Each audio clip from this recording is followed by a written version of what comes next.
What's going on? I am Nando. And I am DJ. And I am Diggins. And this is Mostly Nitpicking, a podcast where every week we pick apart a piece of pop culture by looking exclusively at the details. Woohoo! Vroom. Vroom, vroom, guys. This is the vroom, the sixth, I don't know, one of these. Hooray! You lost steam on that one really quick. I didn't want to call it the best one because I think that will be up for debate amongst the group. And obviously, like Diggins, you haven't seen the rest of them, so you can't say, but it can be easily my favorite. So far. There's only one I haven't seen now. Which is 7? 8. I've never seen 8. I've never seen 8. You might like 8 more, but also I think 8's kind of a mess. I think 8 overstays its welcome. Yeah, it's true. But this one, boy, perfect welcome. I might actually enjoy 8 more because probably my favorite of these so far, which hasn't come up because we don't talk about it, is Hobbs versus Shaw. Ugh. Oh, Hobbs and Shaw. It's not Hobbs versus. What am I talking Shaw. about? Ugh. Now, here's the thing, Hobbs Nando. versus... I like it because it's bad. It's so bad and stupid that it becomes funny to me. You'll love 8. You're going to love 8 so much. I'm curious. I don't know. We'll see. It's something for you guys at home. It'll come soon enough. Although you got a little bit of while, like you got a while to wait. And we're not doing Hobbs and Shaw because we've already done it. But I mean, look, this summer's going to go by in a flash. It's big summer energy. Oh my god, yeah. It's going to be amazing. And we're going to have... we're all vaccinated. We don't have to wear masks anymore. Listen, we're going to have the horniest summer of all time. Right, guys? Damn right. It's going to be the roaring 20s all over again. Except for those people who are like, you know what, maybe I will just keep staying inside. I'm kind of down. So, and that's okay. Whatever makes you happy. It's okay by me. You're okay by me. I prefer if you just stay in your homes, because then you can listen to us all day. That's true. Over and over. Oh, man. That's depressing. To the credit of podcasts. To the credit of podcasts, I feel like I listen to most of them when I'm doing something outside. So when I'm going for a walk or driving or something like that, that's when it's really podcast time. So, be safe, but also, listen to podcasts. Yeah, fucking listen. Like and subscribe. A lot of good stuff coming your way because we have new movies coming out. Yeah, we're going to have to go back into movie theaters, and I'm really depressed about it. I'm really happy about it. Yeah. I mean, I think the next time we will have to go to movie theaters for one of these will be Fast 9, right? No, like Army of the Dead. If we're doing that, isn't that only theaters? What? I thought so. I thought Zack Snyder's making us because it's his revenge for Justice League or whatever. No, it's only in theaters. I think it's in theaters this week, but next week it's on Netflix, which is when we're going to cover it. And then after that, sweet, awesome. Cruella. You can pay your $30 for Cruella, close, but yeah, you could buy that on DVD or on Disney Plus and direct video. And then we're gonna do 2 Fast and Furious movies, and then this. I guess we might go to theaters for other movies in between now and then, but I'm not going until I have to. I'm holding out, baby. Yeah, is In the Heights on theaters? HBO Max. That's an HBO one. Okay, yeah, it's very possible. If there was something in theaters this week that I wanted to watch, just like not even a new movie, just something I wanted to watch, I would go this week. Well, it's good that you can do that, Diggins. I'm happy for you. So, thank you. You're welcome. Speaking of you're welcome, let's talk about a movie where The Rock is a helpful sidekick. Yeah. Enemy turned friend, friend turned enemy. We got to talk about... Is he, though? I don't know. Is he a friend or was he an enemy? We'll get into it. Let's just keep going. Okay. All right, yeah. So, keep it moving. We're talking about the latest movie in our race to F9. Yep. Fast, ampersand, Furious 6. 6, yeah. That is this week's movie. Is misleading because in the opening, not scroll, but montage, when the title comes up on the screen, it just says Furious 6. So is that right? Very, very confusing. Yeah. If you were to pull it up right now, which you could go on the cock right now. You go on the cock right now. You can pull it up on Excuse me? After the is that a phrase I'm just now hearing for the first time? The cock. Yeah, I know what that means. Oh, sure. I mean, if you watch it on the cock, I watched it. I watched it on the cock. I rented you guys not call it the cock? I did it in some other legal way, but I recommend never. I feel like watching it on the quote unquote you need premium Peacock. to watch it on the cock, DJ. That's like the worst I way to have do it. premium. Peacock. Well, all the wrestling is on the cock, so I already have it. Yeah, it is. Yeah. Yeah. I mean, listen, this movie's, oh my God. I'm trying to find the actual title in this movie. Yeah, you're right. It's Furious 6. Yeah. It's very confusing. They realized their error as they were shooting. Right? They played the dopest song in the whole franchise. Mm-hmm. What's it? Oh, what's the name of the song? It's like playing in my... We Own It? Yeah, I think We it's Own It or something like that. So yeah, We Own It is the dopest song in this franchise. It's better than the Tokyo Drift song. It's so good. There was a moment in time where it was Nando and I's like go-to karaoke song. It still might be. We haven't gone back. That's true. We haven't tested it recently. I feel like I would be down. I feel like it would be something that I would try at a regular karaoke, but I don't think it would quite work. We're It's all a great song, vaccinated. though. Let's go do karaoke. Yo. Okay. And then they have to have We Own It, though. It's very important. Most of them do, honestly. I've looked through the books. It's a popular song. Speaking of things we own, guys, it's time for one of you to own the other one.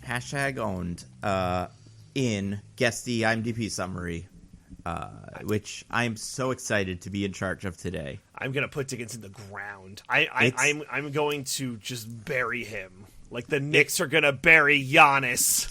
It's a sure. You disaster. keep telling yourself that, DJ. You keep telling yourself that the Knicks are going to become anything other than a shambolic organization. You guys are not ready for the combo of Julius Randle and Nerlens Noel. You're not ready. All right.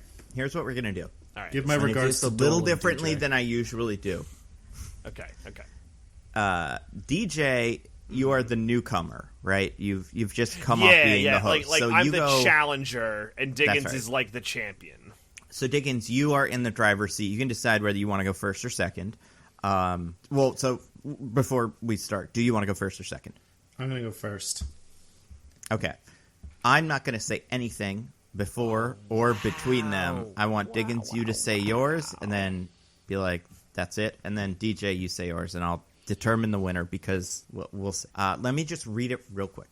All right. Say when you're ready. It's so unusual. This is what I'm reading is the summary on IMDb. What I'm currently looking at in front of me is if you open up the page, underneath the poster it says action, adventure, thriller, and then some words, and then the director. And the some words is what we're doing. All right. So Diggins, go to town.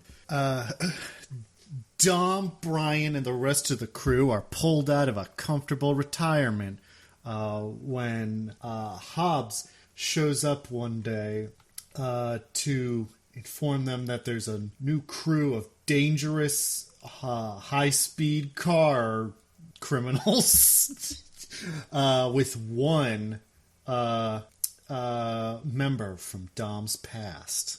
Okay, my go? All right. Dom and his crew are recruited by Hobbs to take down a group of high-speed terrorists who are stealing military components that could be a threat to the world's security, during which Dom must confront his past to save the woman he loves from falling into the hands of the terrorists. All right.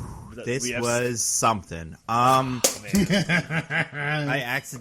just knocked my mic off, or my mouse off of the table. Not that will make a difference because I think you both more or less got it most of the important stuff. However, there are a couple of specific words that I don't think either of you said. I'm not 100% sure. However, I will expect that you guys both listen to each other's as well, and I listen to them, so we'll kind of get a second opinion. I want to do that thing we did last time. What's going on? Where each one of you gives me a word. Okay. That is not the and right. Whoever gets one that's in the IMDb description first, or gets close enough that I think it counts, because there's one or two maybe that might count. If you do that, then we'll see. Does Diggins go first, or do I go first? Up to Diggins. All right, I'm going to go first. Retirement. Okay. DJ? Interpol. Okay. Diggins?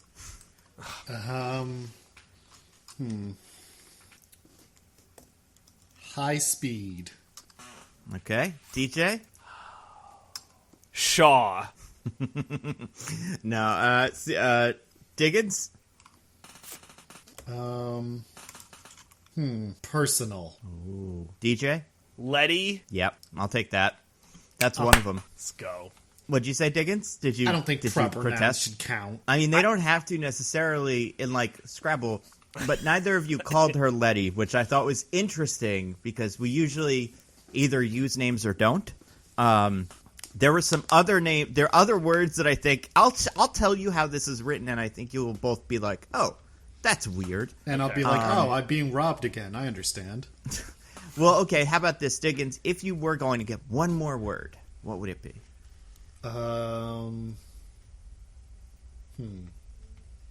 Amnesia. Nah, that's a good one, though. All right, here we go. And just like, you'll see. Hobbs has Dominic and Brian reassemble their crew to take down a team of mercenaries. Oh, mercenaries. Dominic unexpectedly gets sidetracked with facing his presumed deceased girlfriend, Letty. Those are all good words. Yeah, so I was looking for mercenaries, presumed deceased. Sidetracked. Girlfriend? I don't think reassemble was in either of them. But yeah, girlfriend probably would have gotten it too. Although, like, I would understand your confusion with their relationship. I would have taken any word like girlfriend. You said like lover. paramour, yeah, or lover. I would be like, yeah, that's probably what Vin Diesel thinks they are. But no, it was so the weirdest part of it was the first sentence is pretty much the whole thing. Hobbs has Dominic and Brian reassemble their crew to take down a team of mercenaries, and then there's that other bit that's after a full colon that is Dominic unexpectedly gets sidetracked and facing his presumed dead or deceased girlfriend Letty. It's a really weird, one of the weirder ones. Yeah, like, that's a odd as fuck summary. Yeah, if I may. So, Diggins. Yeah. Well, what are your thoughts? I don't want to speak before you get to speak. Yeah, Diggins, how do you feel about this ruling? I as always accept the results with magnanimity and poise, regardless of the inherent fairness of them. So here's where I came on giving you guys both the tie. So you both had Hobbs, Dominic, the crew, the family, whatever. I did say Brian, and he didn't. Just pointing that out. I mean, that's true. Interesting.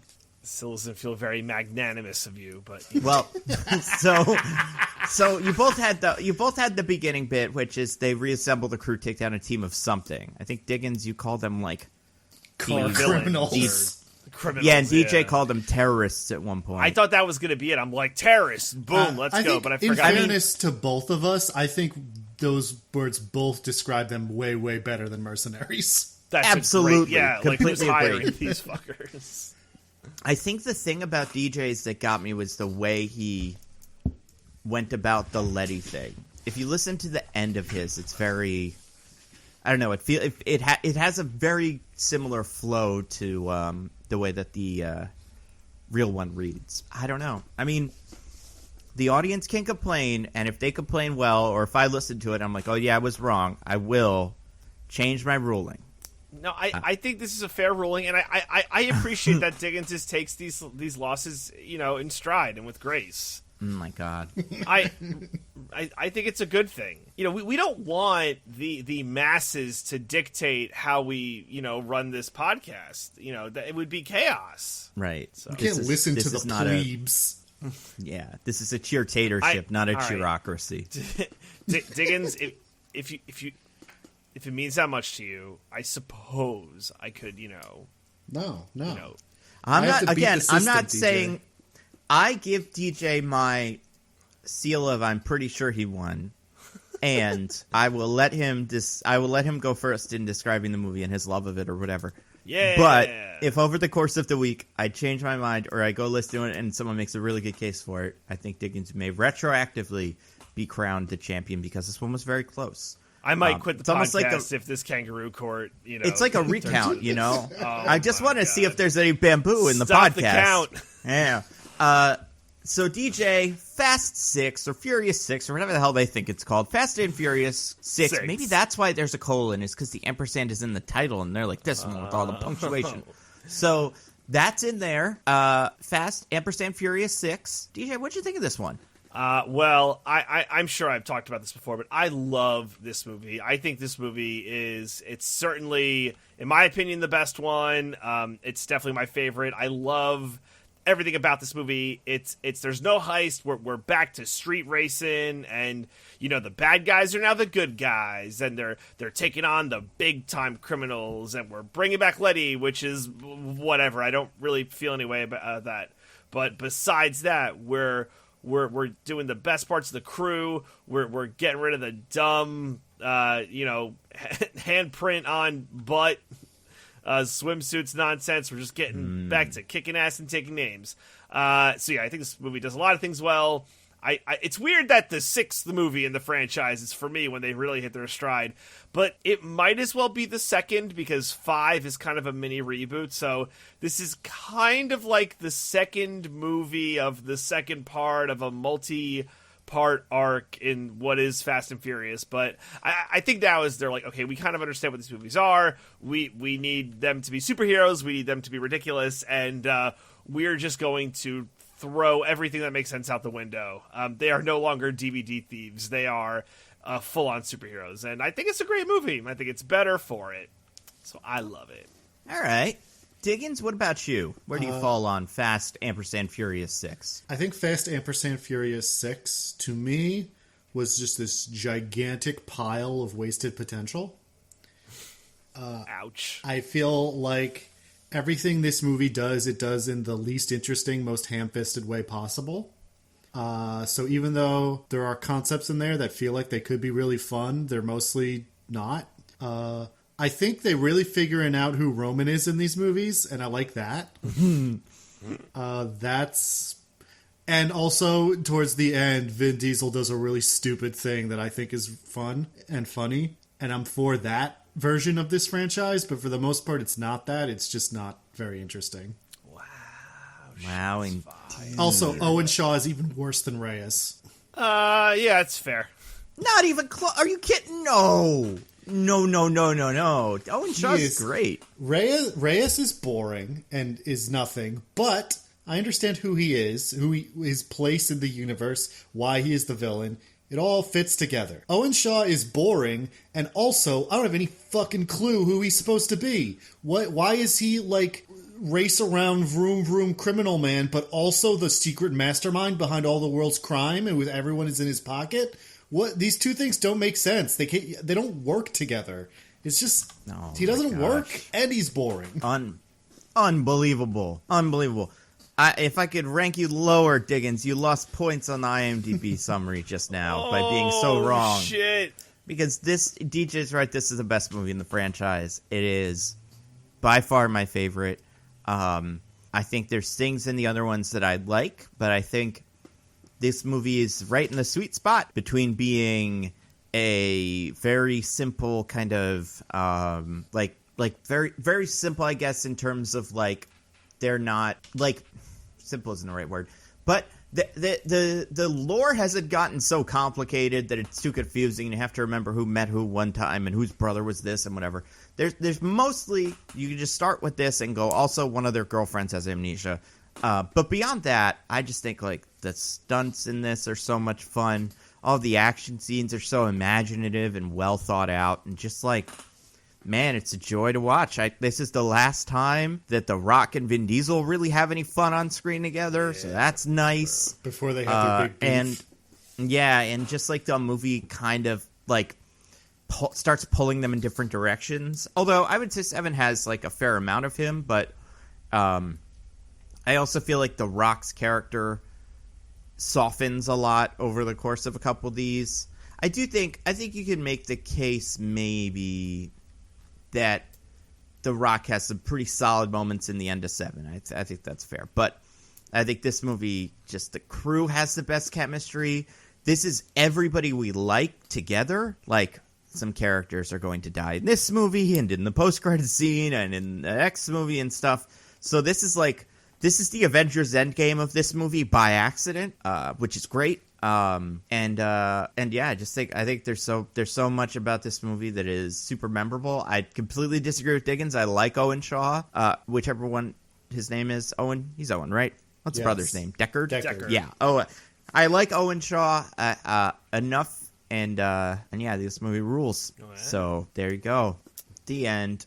Right, I was like, I don't know. I mean, I'm the only one who's right about the movie. I understand. Yeah, it's adorable that you think that, because here's the thing about this movie. I think this movie, there's so much fun stuff happening in this movie. There's one fun thing in this movie. Oh, there's God. Way more than one. There's so many fun things. I think this movie realizes that it's kind of a clown car, and I think it leans into the aspects to, like, it's a good optimization, because I think 8 has this problem more than 7, although 7 also has this problem to an extent. When you do the Michael Bay pew pew boom boom, like, extreme shit way too much, it's like, what am I watching? But here it has, like, a really nice balance of, like, you know, scene composition and, like, action scenes that are just, like, hand-to-hand combat fight scenes with a little bit of running, before they're all just, like, full-on Superman.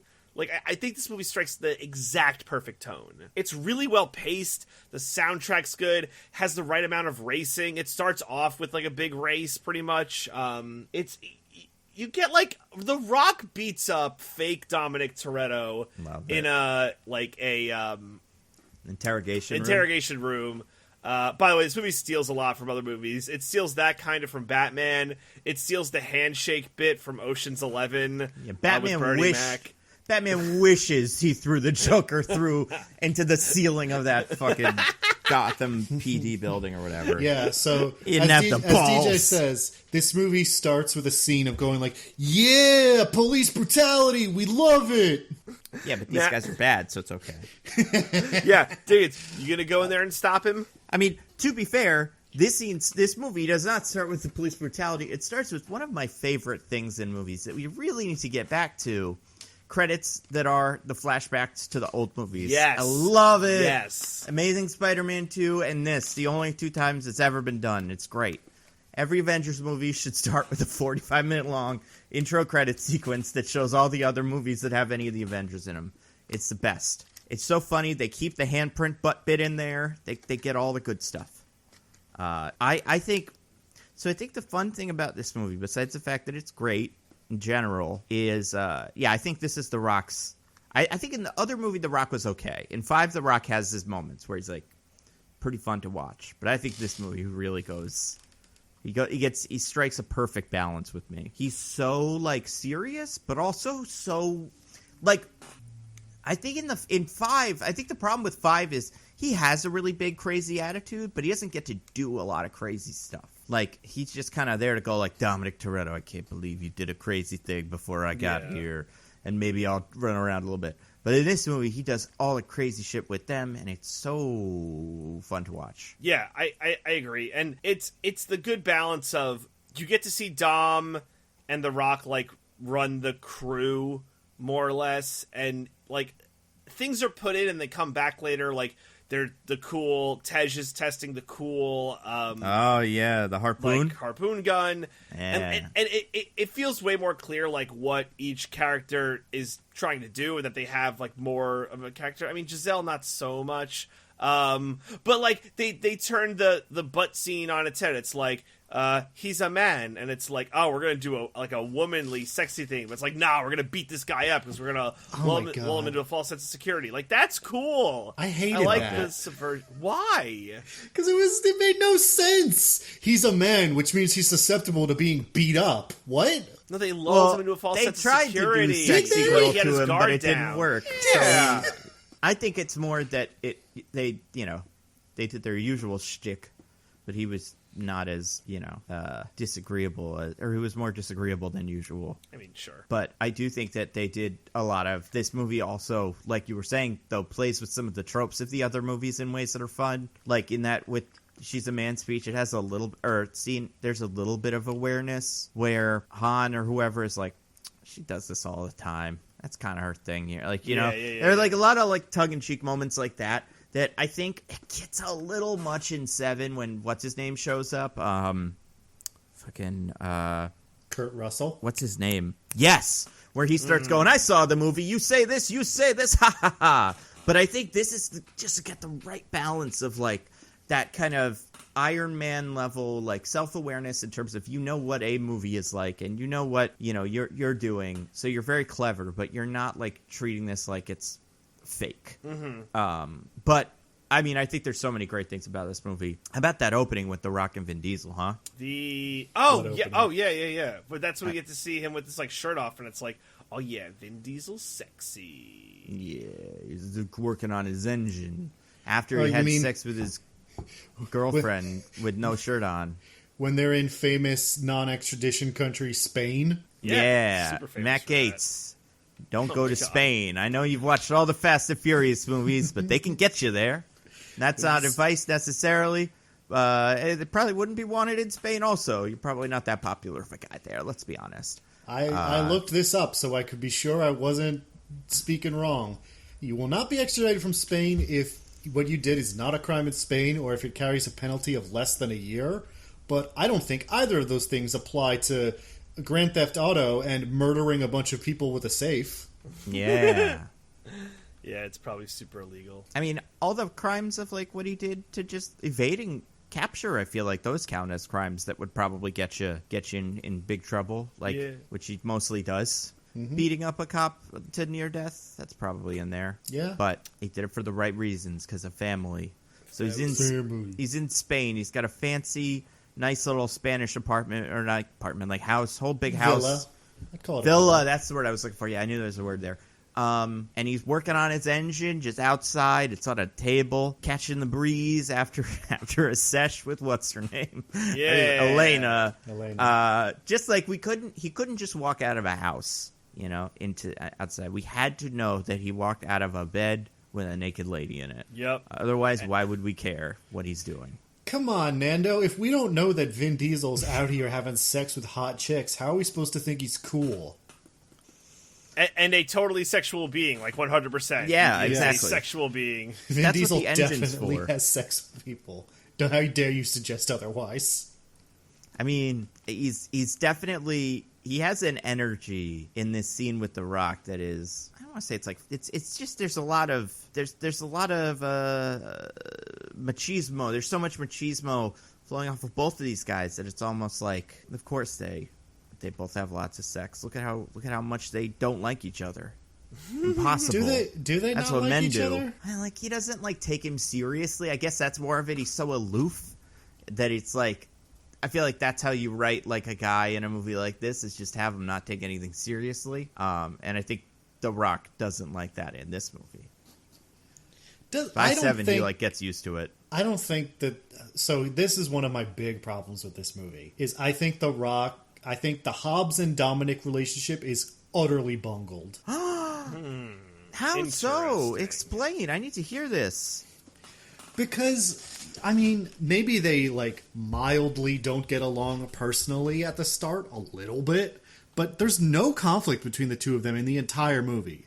At no point do they ever disagree or fight or not like each other in a particularly big way. They're completely chummy and fine for the entire movie.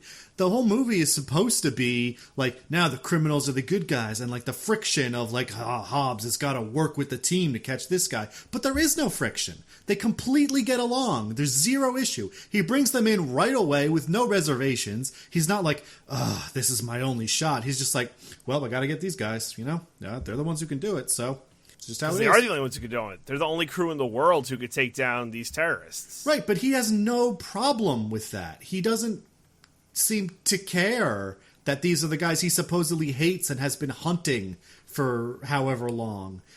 Like, all antagonism from the last movie is utterly dropped, and it's like, the whole point of this movie is to show him going from the antagonism to, like, friendliness, or at least, like, being willing to respect them. But it's not that at all. He starts at friendliness and respect and goes nowhere. Well, Diggins, don't forget from the credits, there's that one scene where he smiles after seeing the empty safe. That like, is true. You guys. He knows they're we're Robin friends Hood now. types, They do wrong things for the right reasons. And Hobbs gets them. I think The Rock in this movie is phenomenal. But I also think, I think you could do a movie like that. I think them not being on the same page is more of like a almost like superficial tension. But I also don't think that's like what the movie. I don't think that's the difficult part of the movie for me. I can see what you're saying. It would be more interesting maybe if like that created problems for them, but I think the movie thinks that's what the movie's about, because the whole ending thing is them going like, never thought I'd trust a criminal, never thought I'd trust a cop. And it's like, that's not what the movie's been about, guys. What are you talking about? You guys trusted each other from moment one. I don't understand. They meant like beforehand. They're like, oh, before this movie, we didn't think this would be possible. But you put that at the end if that is supposed to be their character growth, and it's not. That's my point.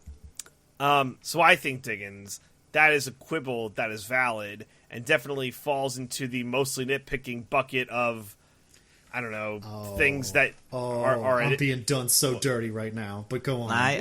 Whoa! How so? I agree that line probably belongs in movie 5, but also, it's where they have to say that, I guess. I do not like to think that you're being done dirty, Diggins. What is the dirty deed that is being done to you? I don't think it's a quibble. I think that's a fundamental problem with this movie. Oh, wow. Really? Wow.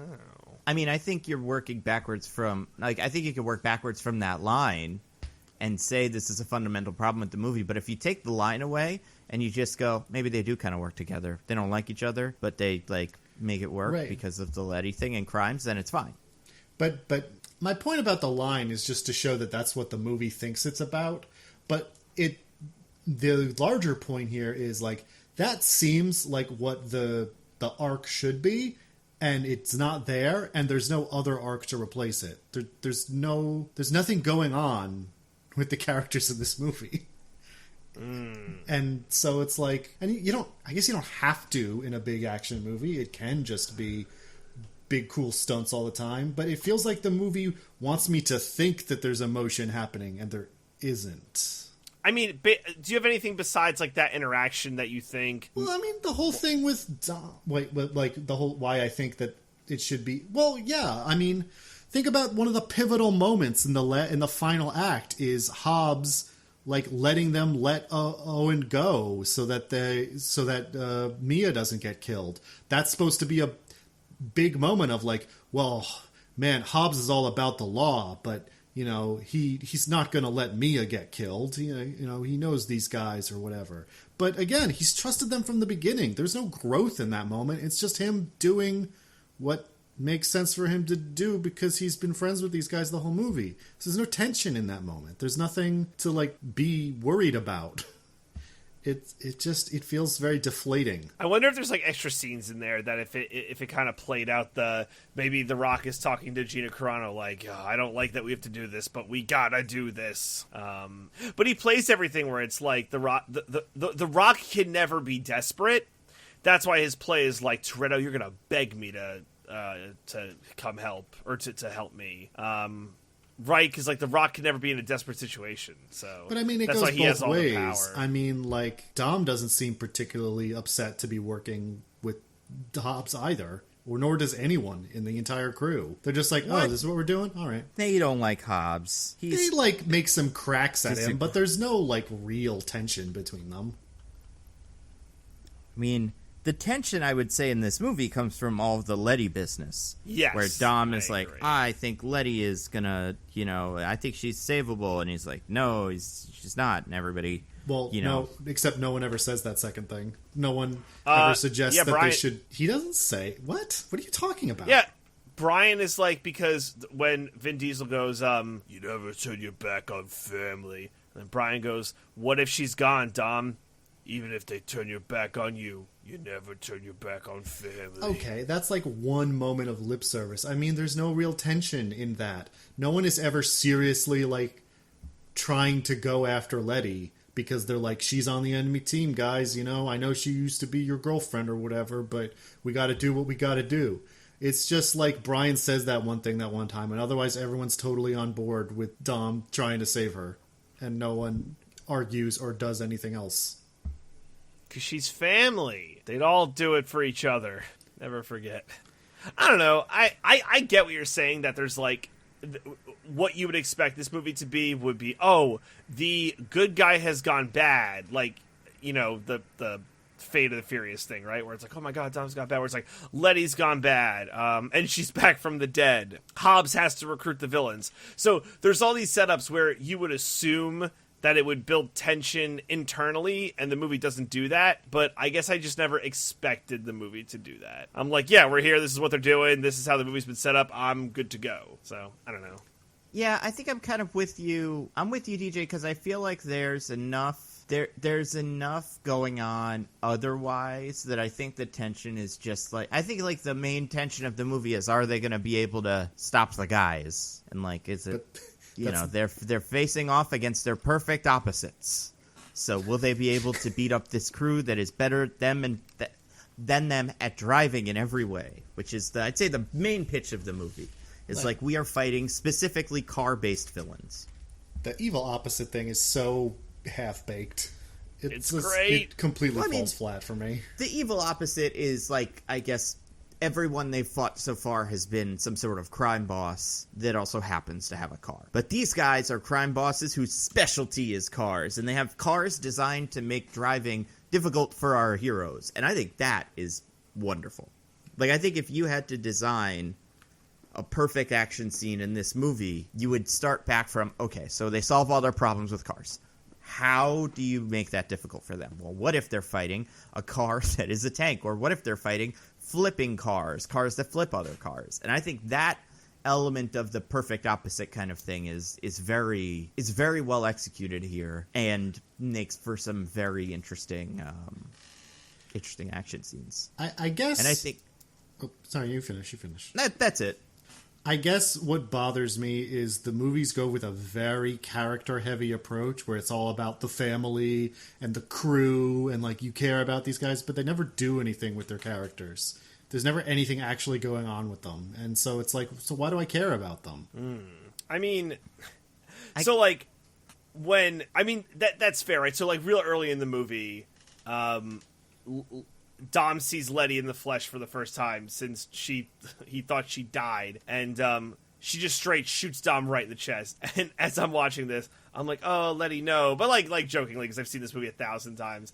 And Michelle is like, I feel nothing. And like, right, and it's like, is that kind of what you're getting at? Yeah, the last time we saw those characters interact was in Fast and Furious 1, The Fast and the Furious, excuse me. Where he didn't really seem to care that much about her. He kind of treated her just like as an accessory, where it's like, I've got to have a hot girlfriend. I'm a fast street racer man. And now it's been built up into this like incredible like romantic love to stand the test of time. But without ever showing a single scene between the two of them, we just pretend that's what it is now. So yeah, why would I care? You haven't shown me any of this. Well, you get them in 4. You get, like, their relationship in 4, and you get the absence of her as, like, a... I mean, I do think 5 screws it up by throwing what's-her-name in the mix. Elena. But I think if you didn't have her... They do interact a little in 4, but, like, barely. I mean, there's, like, the whole... There's, like, that's the whole difficulty in the beginning is, like, well, what are you going to do with Letty? And you're going on the run, but she's the one you really don't want to leave behind, and that's going to be really difficult for you. But and also, then the solution is that he leaves in the middle of the night without talking to her. Yeah, because he's so serious. But there's no actual relationship between them. Is my point. Like, of course, I understand on like an intellectual level. Like, this is a woman that he loves, and he has to leave her to protect her. That is sad, but without any real grounding in like having seen their relationship and coming to care about them as specific people, that only gets you so far. And it is a crazy way that plays out because it's like, I have to leave. I can't be with you, otherwise you'll be in danger, so I'll leave you. And then she immediately gets killed. Like, that's pretty... You'd figure you'd go in the other direction with that. But also, I guess the thing with me with the Fast and Furious movies, and specifically 5 and 6, although the other ones have obviously hints of it, is like I am invested in the lives of the family members specifically because I enjoy watching them fuck around between scenes. Like, it's the chemistry and the likability of generally, like, of the characters that makes it like, oh no, I hope Tyrese doesn't die in this, in this tank, because of how, silly he was earlier, or, there's a lot of little scenes like that, like the one where they get the cars from the auctioneer and stuff like that makes you, I like these guys. And I guess it's that, and they do a little bit of like oh, Ludacris, such a good guy, breaking all the ATM machines for the children. But Tyrese, hey, let me get some he'll give you some coupons. Yeah, Tyrese, he's still a cheap jerk. We love him. I feel like this movie I'm pro Roman. I'm not gonna front about that. Good. You're sensible. That's why. Mm-hmm. But I feel like this movie is just filled with so many little moments, and I think this movie asks the question: can you make a movie by stitching together little dialogue moments and cool racing scenes and action scenes into a movie? And I think the answer is yes. And this. I think I understand why that works for you guys and why that works for so many people, but it does not work for me. I need something to hang my hat on to care about a character. That's fair. And, I think my most critical thing I could say about these movies, right, is that I think it suffers sometimes from too many character syndrome, where it's how do you feel something when so-and-so, dies at the end? Spoiler if you haven't seen it. Or when Letty shoots Dom after seeing it for the first time, and how do you manage to feel things when it's hey movie, have you done that work? But I don't know, it's just oh my god, his ex-girlfriend shot him. No, thank god they got rid of those fucking brothers. Can you imagine if they had to tag along too? Yeah, that would be... I mean, I did enjoy them, but they got caught at the casino. I mean, I think the Letty shooting Dom thing was... I thought that was pretty cool. I like that. I remember it was in the trailer, though, so it was, not that big of a shock in movie. But I think... I don't know. Yeah, I think I just like the makeup of the villains as from, on a functional level. Speaking functional... but also as I like what they can do and how they create fun action driving scenes. I think some of these driving scenes are some of the best in film. They're very good. There's and they're so creative. They really go what would it be if this guy was driving this thing and this guy was driving this thing, and they had a gun that you shoot at the cars that makes the cars stop. There's just so much shit like that. That's they're the worst villains for these guys to fight, and that's great. I thought about that, Nando, because they shoot it out of a little grenade launcher. I'm you know what would have been effective against those? A grenade launcher. It just would have taken them out right there. Or a net or something like that. Any of the things you would use for that, yeah. I mean, it's... And then, the way that the family solves those problems is so fun. When Brian, slides, does the drift, and then makes the little magnet go off his car. I don't know. This movie's terrific.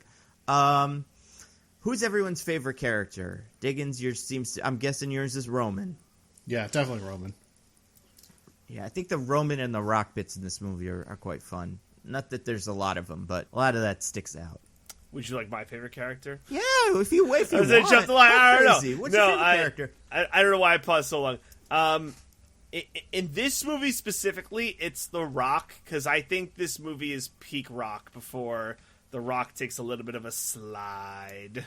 Yeah, I feel the problem with 7 is that it doesn't have enough Rock. He's sidelined, Yeah, he's not in the movie. Yeah. The parts with him flexing and breaking the cast, very fun.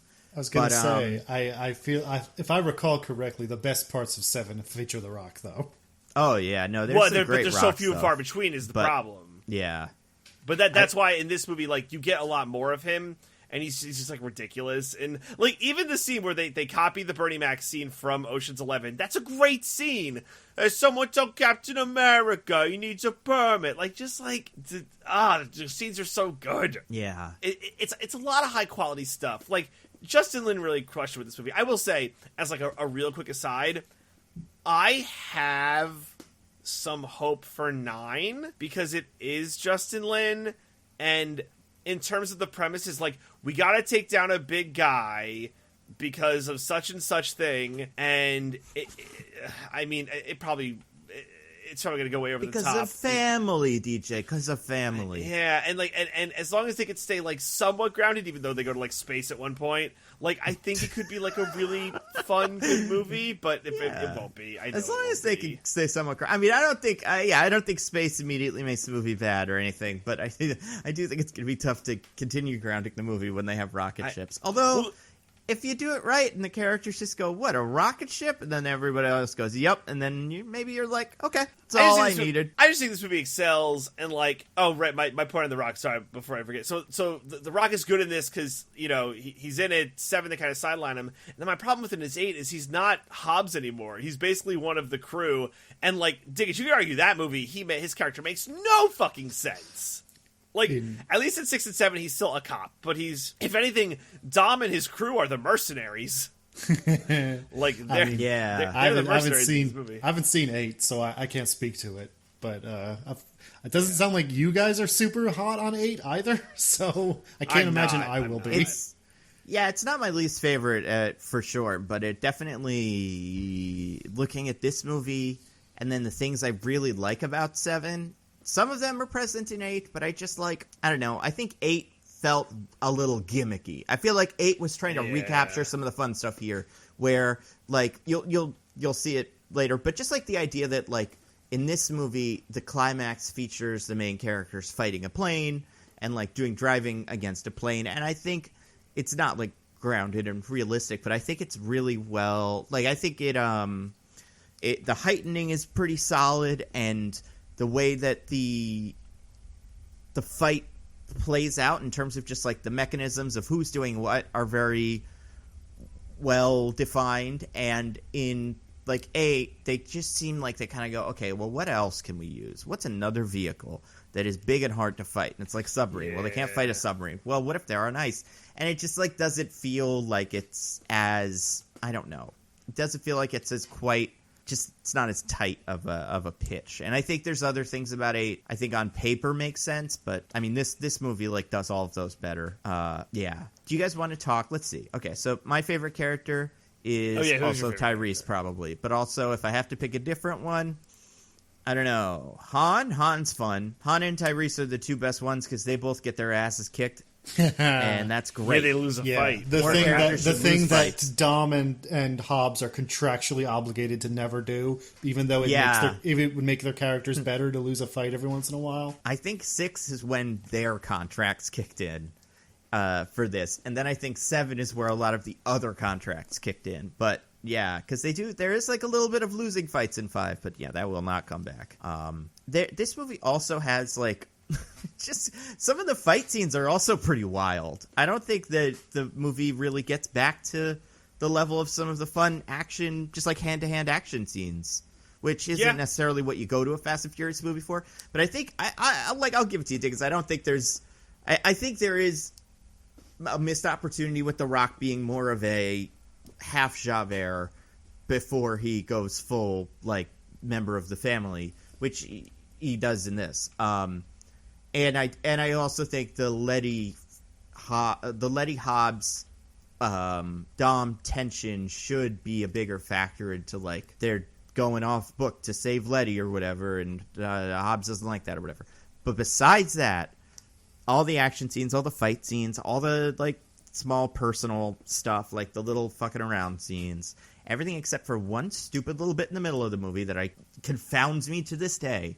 I think is like peak Fast and Furious, and just peak action movie. Not like peak action movie in terms of like the greatest thing ever filmed, but just like really solid 2013 action movie. But we haven't even talked about what this movie's about. It doesn't matter really though. We kind of did. It kind of it's like 50-50. Like the story matters in this movie as much as like you want to like think about it. Like the climax of this movie, they throw everything out the window. Like they're at one point, and I maybe one of you guys could explain it to me, but they Hobbs and Gina Carano, they go into the abandoned warehouse where the hideout used to be, and they found a paint, and they're like, okay, this paint is only used in certain military bases. We found the military base that uses the paint. That must be the military base they're going after. I'm like, how does that make sense? I don't understand. Like, did they have someone inside the military base using the paint? And, like, they also got the paint? Like, I couldn't figure out how them knowing that Shaw used a certain paint from a military base made them know that they were going to attack that military base. You guys remember this? Yeah. Oh, yeah. I remember that bit. So, I mean, it's tough. Like, that lost me. some of the characters are like on both sides, and there's a lot of like double crossing and characters knowing a little bit more than they should, so there's a little bit there, but also, yeah, I think there's definitely too much. They might as well just all do the race and then find a piece of a car with a note on it that says "Go to the next thing," or right. The next scene is in Italy, and then they go do that. But so this movie is about the Letty is back, but also we got Owen Shaw, a very good guy, the world's least interesting man, or antagonist. No. Definitely more interesting than a lot of the villains of these movies. Yeah, he talks more than most of the villains, so there's that. Maybe that's why I like him less. He's got a little bit of screen presence. I like Luke. Is his name Luke Evans? Yeah, I like Luke Evans in this. I like his little speeches that he gives about family and machines and stuff. Those work way better than any of the Braga shit in the other ones. But also, I think he's I don't know.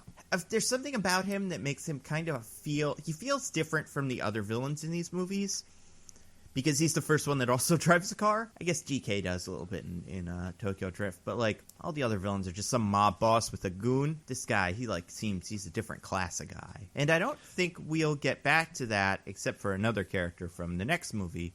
But like 8, for all of the things that it seemed to learn from these movies, returned to person who doesn't drive cars be the villain. And I'll never understand that. I think it's telling that there's only one villain in these movies they've ever like redeemed and made a part of the crew. And it's because it's the only villain in these movies that's ever been interesting. Interesting indeed. I mean, I don't know about villain, but I would say The Rock is definitely an antagonist turned. Yes, that's why I use the word villain. Friend. Yeah, so I'm trying to remember. I don't even know if that happens in 8. It could. But it's great. That's the solution. It's great, guys. It's great. Yeah, it's great. It's great.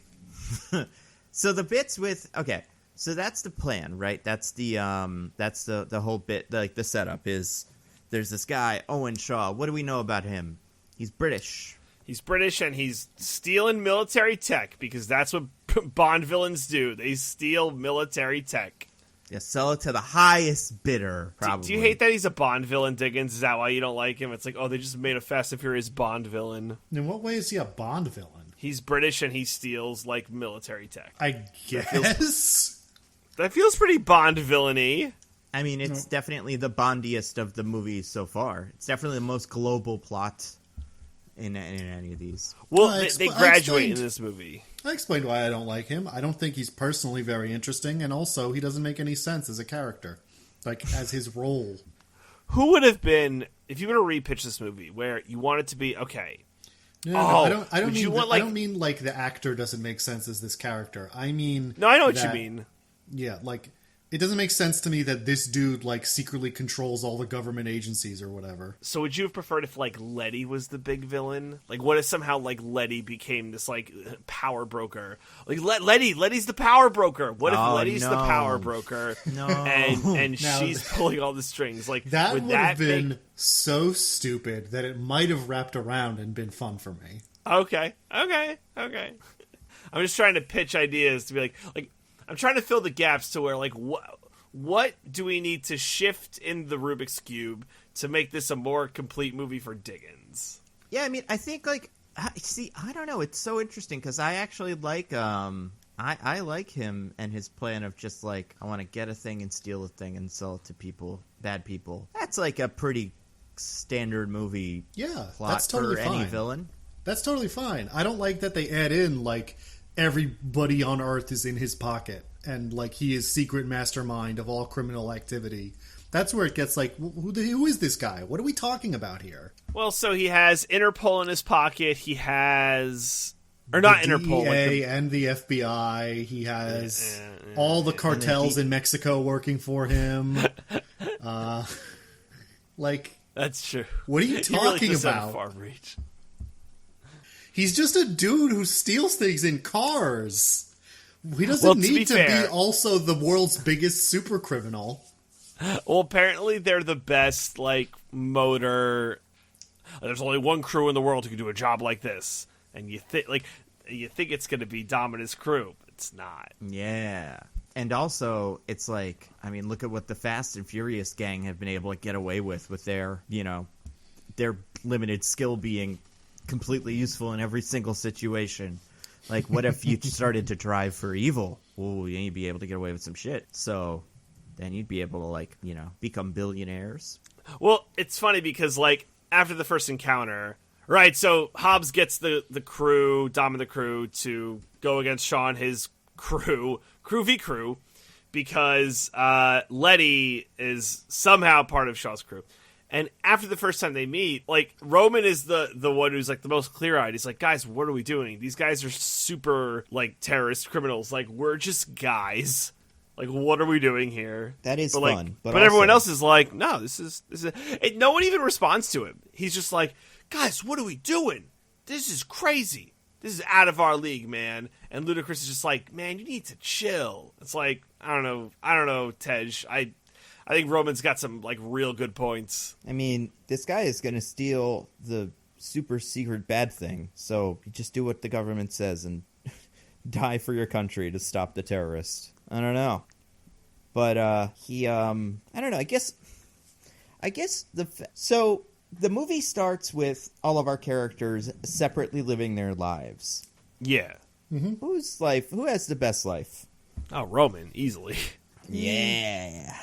He's got a plane. Yeah, I mean, he's got his It's Roman Bitches plane, and he's got all those ladies he's taken to, where is he taking them? Hong Kong? I think they're going to like, Milan or something. It's like, you haven't seen blank, and so you've seen it through my eyes. Yeah. I thought they were going to somewhere with casinos. I don't know why I thought that. I gotta go on the cock.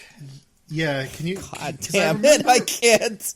I'll find it. I have the movie. I remember being interested in the place that he said, but I can't remember what it was. Macau? Was it Macau? Macau. It was Macau. Yeah. You haven't seen Macau, and so you've seen it through my eyes. I thought it was in China. Okay. So we got there, fam. Trying to think. But they all get that call that's like, hey, yeah, there's lots of shit going on, and we need you guys. Like, I'm trying to remember everybody's state. Tej is just, like, hanging around in Miami still. Wait, he can't be in Miami. Wouldn't the feds be on his ass? But, I mean, he was at Miami at the end of 5, as was Roman. Oh, yeah. They just must be really good at evading the police. Wait, no. Wait, but the are money they that there? shoots... The money that shoots out of that ATM is not U.S. dollars. Oh, that's true. It's like pink or some shit like that. I don't think we know they're in like, I think they could be in any country at the end of Yeah, time. I guess they could be anywhere. I don't know. They well, should wherever be, he is, he's just hanging around and shooting money out of ATMs. Super cool stuff. Just shoot that money out of that ATM. Theft is cool, and cool people steal. That's my position. It is cool. No, I Banks meant got that money. sincerely. Yeah, I'm with it. Yeah. I mean, they don't steal from the banks. whatever it's called. Yeah, Hey, what's the everybody. villain machine called? I can't remember. A villain machine? Yeah, what's the thing Shaw wants? Oh, I don't know. It doesn't matter. It's like the nightshade or the MacGuffin. Night He wants shade, I think MacGuffin. sounds right. It's like the black. It makes all. It causes like a big blackout and stuff. It Blind makes as the shit. technology stop working. Yeah, DJ, do you remember the line? Blind a soldier for a second on the battlefield, he could lose his life. You blind an entire country for 24 hours, the loss of life could be catastrophic. Yeah, there you go. I knew you remember that. I feel like we've said that line before on the show. It's such a I good know line. this movie way too well, guys. Like, Yeah. I know this movie way too well.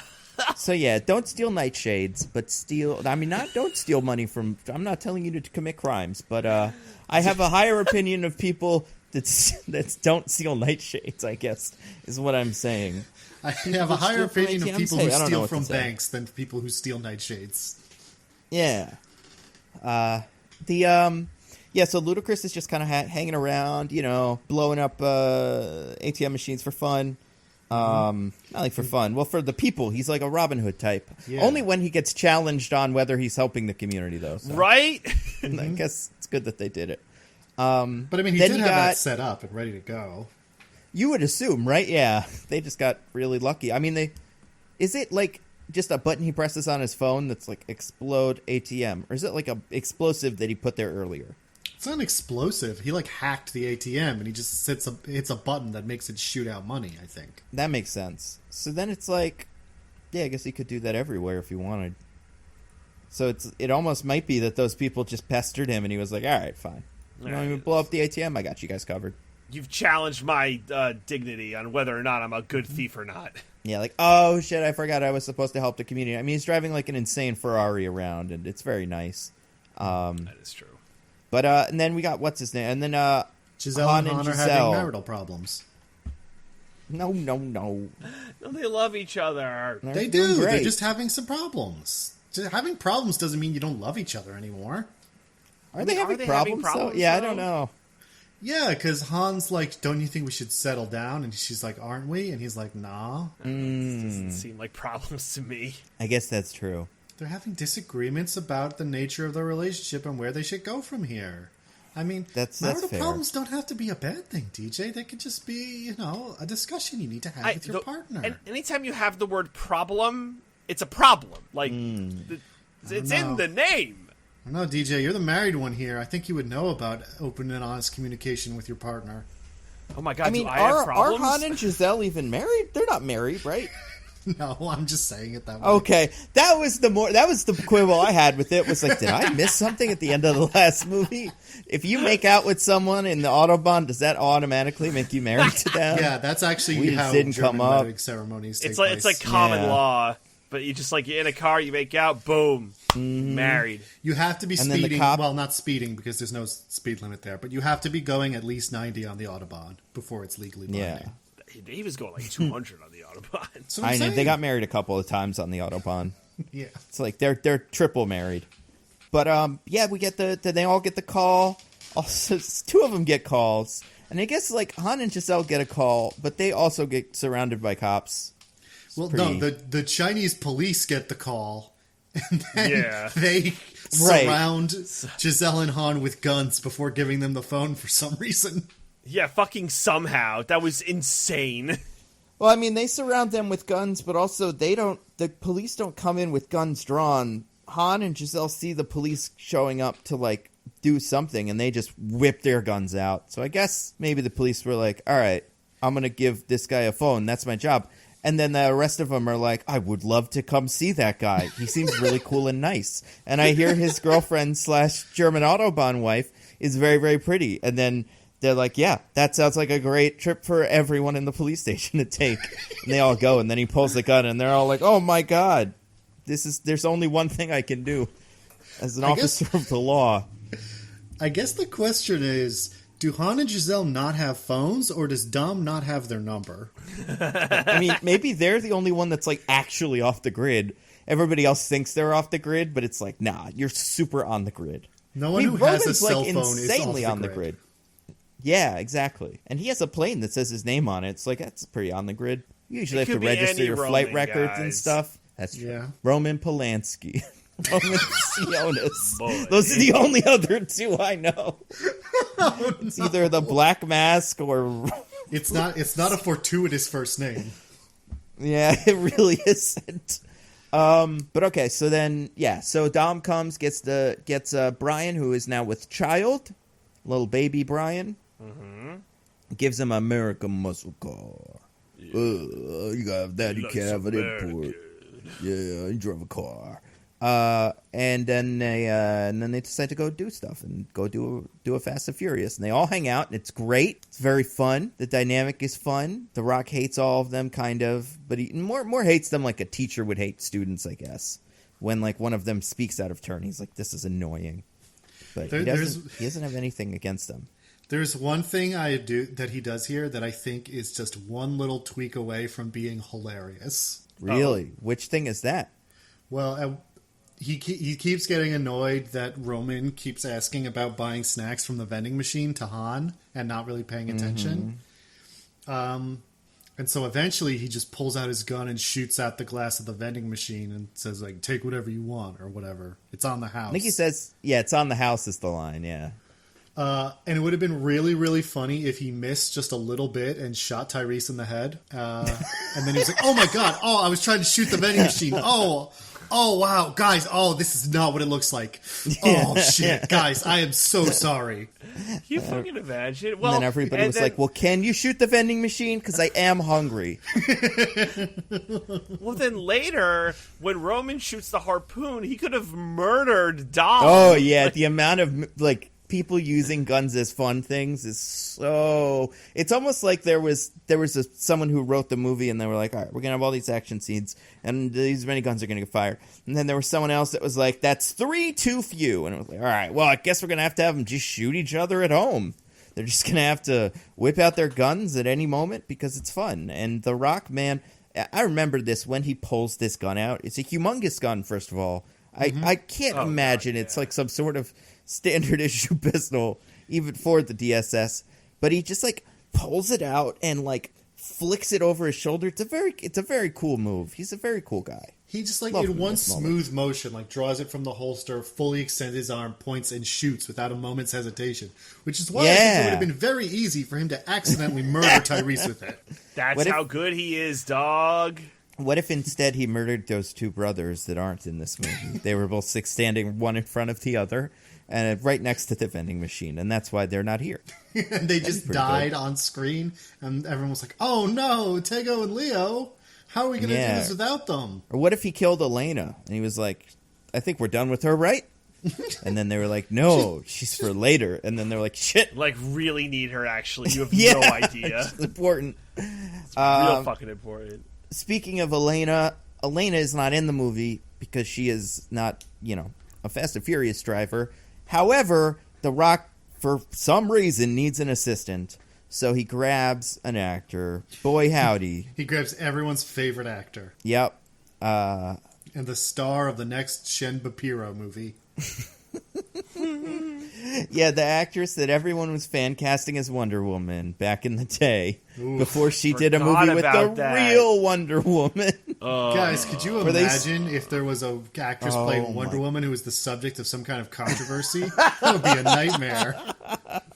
Yeah, that would be bad, wouldn't it? Especially if those movies were good twice in a row. Whoa, what a disaster. I think that Gina Carano in this movie is certainly there. She beats up that guy. She's fine. I mean, she's there to do fight scenes, and she does them. She's fine. Yeah, right, because we've gotten to the point, right, where we have a Michelle Rodriguez. Michelle Rodriguez is in these again, which means the bad guy needs to have one female kickboxer on staff that can fight Michelle Rodriguez a couple times. Wait, Nando, what are you talking about? We just said that she's working with The Rock. What do you mean a female bad guy? Oh, I'm sorry. Bad from the perspective of Michelle Rodriguez. So obviously a good guy for us because he is a police. Yes. But a bad guy, yes, from her perspective, which is very important. So, yeah, she is this one's one, and the other one is the actress that I always confuse. Or not even actress. I don't know. They might as well be the same person. Which we'll see in next week's episode, or the next movie we do.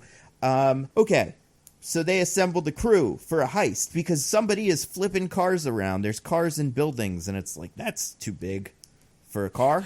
How'd that land up in the middle of the building? How did that get there? Yeah, how could it have gotten there? There's only one crew knows how to do cool stuff like that. And most of them are it's busy, up to no good, or just messing around. So then they go, and we gotta find Owen Shaw, and he's a bad guy, and whatever. He's really tough and dangerous. And that pretty much leads us into the first action scene, which is a bunch of stuff. The first one, the first thing from this action scene is the cars that are ramps, the ramp cars. Love the ramp cars. They're right out of the video game. The BattleBots flip cars. Yes! Yeah, it's so much fun. And this is, I mean, obviously, I love this, but I think this is part of where this movie really shines, is besides these characters just constantly having nothing but spike strips on them, these are the worst people that you could meet if you were the family. Oh my God. And Owen Shaw has one of these flippy cars, and then there's another person who has one just blonde, and that's her whole thing. And then she could fight Gina Carano, but not Gina Carano, excuse me. Well, yeah, she could fight Gina Carano, but she doesn't. Didn't really see too much of that character in this movie. Yeah, she doesn't really do much. Henchwoman, yeah. But she gets to drive a flippy car, so you got to assume she's pretty important. I assume that makes her like second in command, but maybe that's not the case. I think my favorite thing about the flippy cars, besides the fact that they do flips, is that they drive differently than the rest of the cars. Yeah. They're very low to the ground, and there's a lot of like flicking and fast kind of swift movements with them that I really enjoy. There's a great scene after the first time they face them when they're just talking nonsense like automobile language. It's like custom switches in there. You hear how that switches? Yeah, low, so to the ground. They're just love like that. custom double engine. You wouldn't believe. They're little like, monks of cars though. They know it all. They can hear a car and they're like, that's a ramp with a bunch of switches in it. You probably need a harpoon gun to stop it. So that's part of the fight scene. I guess there's like 3 scenes going on. So there's that bit. There's also a bit where The Rock's giant mega car is going after some of these guys because he has the biggest car ever. It's pretty fun. Yeah. That part's not that great. But then you have the gun that fires little hockey pucks that also make the cars go, stop. Should just be a grenade launcher. It should just be a grenade launcher. What is it that they're getting at with that? DJ and Nando, if you didn't have the little hockey puck that can attach to literally any part of a car, access its computer chips, and make it stop somehow, then there would be no excuse to have the antique muscle cars in the second half of the movie. That's good. That's true. Then they should break out the grenade launchers, because that's the perfect thing against. Yeah. Oh, no. Antique muscle cars are weak to grenade launchers. Everyone knows that. If only our cars had computer chips, these grenade launchers would do nothing. That'd be really funny if the first scene, the first time they played that scene, it was the computer chip sticky thingies, and Ludacris is like, "What is that? A hockey puck?" Or not Ludacris, excuse me. That's a Tyrese line. Ludacris has my other favorite line, but so then we go to do that scene again later. And Tyrese is like, "What is that? A grenade launcher?" And then he explodes. It's so sweet. Yeah. Oh no! Like everybody's like, "You can't just say things like that, Tyrese. You gotta avoid the grenade launcher." And then Michelle Rodriguez shoots the Vin Diesel because she loves it so much. But does she? Ooh, this is complicated. But she only shoots him in the shoulder, and he recovers instantly, like you would if you were shot in the shoulder. Well, I mean, I'm not nearly as muscular as The Rock. Yeah, like it's like wearing a bulletproof vest. Like, yeah, I'm a lowly just man. the sheer amount of muscle you have to get through to hit his vitals. Exactly. I do think this movie is was written by Vin Diesel, or at least commissioned by Vin Diesel, to try to trick people into thinking he can't be killed. I don't know what he gets out of it, but just it's a movie about people doing things that would normally kill someone, and then it's like, nah, you can just shake that off. So don't even bother shooting at Vin Diesel; it won't work. And it's like, cool. But we get the first look at the other crew, the villain crew, because they have like a meeting where they all hang out. Some interesting people show up in this crew, and not a single one of them will ever matter. Well, maybe they won't matter, but there is. Did you guys recognize anyone in this crew? Besides Letty, of course. But is there anybody that you were like, oh yeah, I know who that is? Should I have recognized anyone? Yeah, there's someone you maybe should have. Not like should have, but could have. I wouldn't have been shocked if you did. I certainly Luke did. Evans plays Owen Shaw. Yes, the Gaston is back, baby. No, it's So there's a couple guys in the crew. Like we said, there's a blonde character whose name is Veg. It's Vegh on the IMDb. I don't know. The big giant guy named Klaus or Claus. I don't know. Obviously Letty, Michelle Rodriguez, Shaw, Luke Evans. Someone named. I don't think that's who that is though. I don't know. I'll go figure that out. But then another guy, who's this? Hold on, real quick. I think I know who this is. Oh, no, I don't know who this is. He's in stuff, though.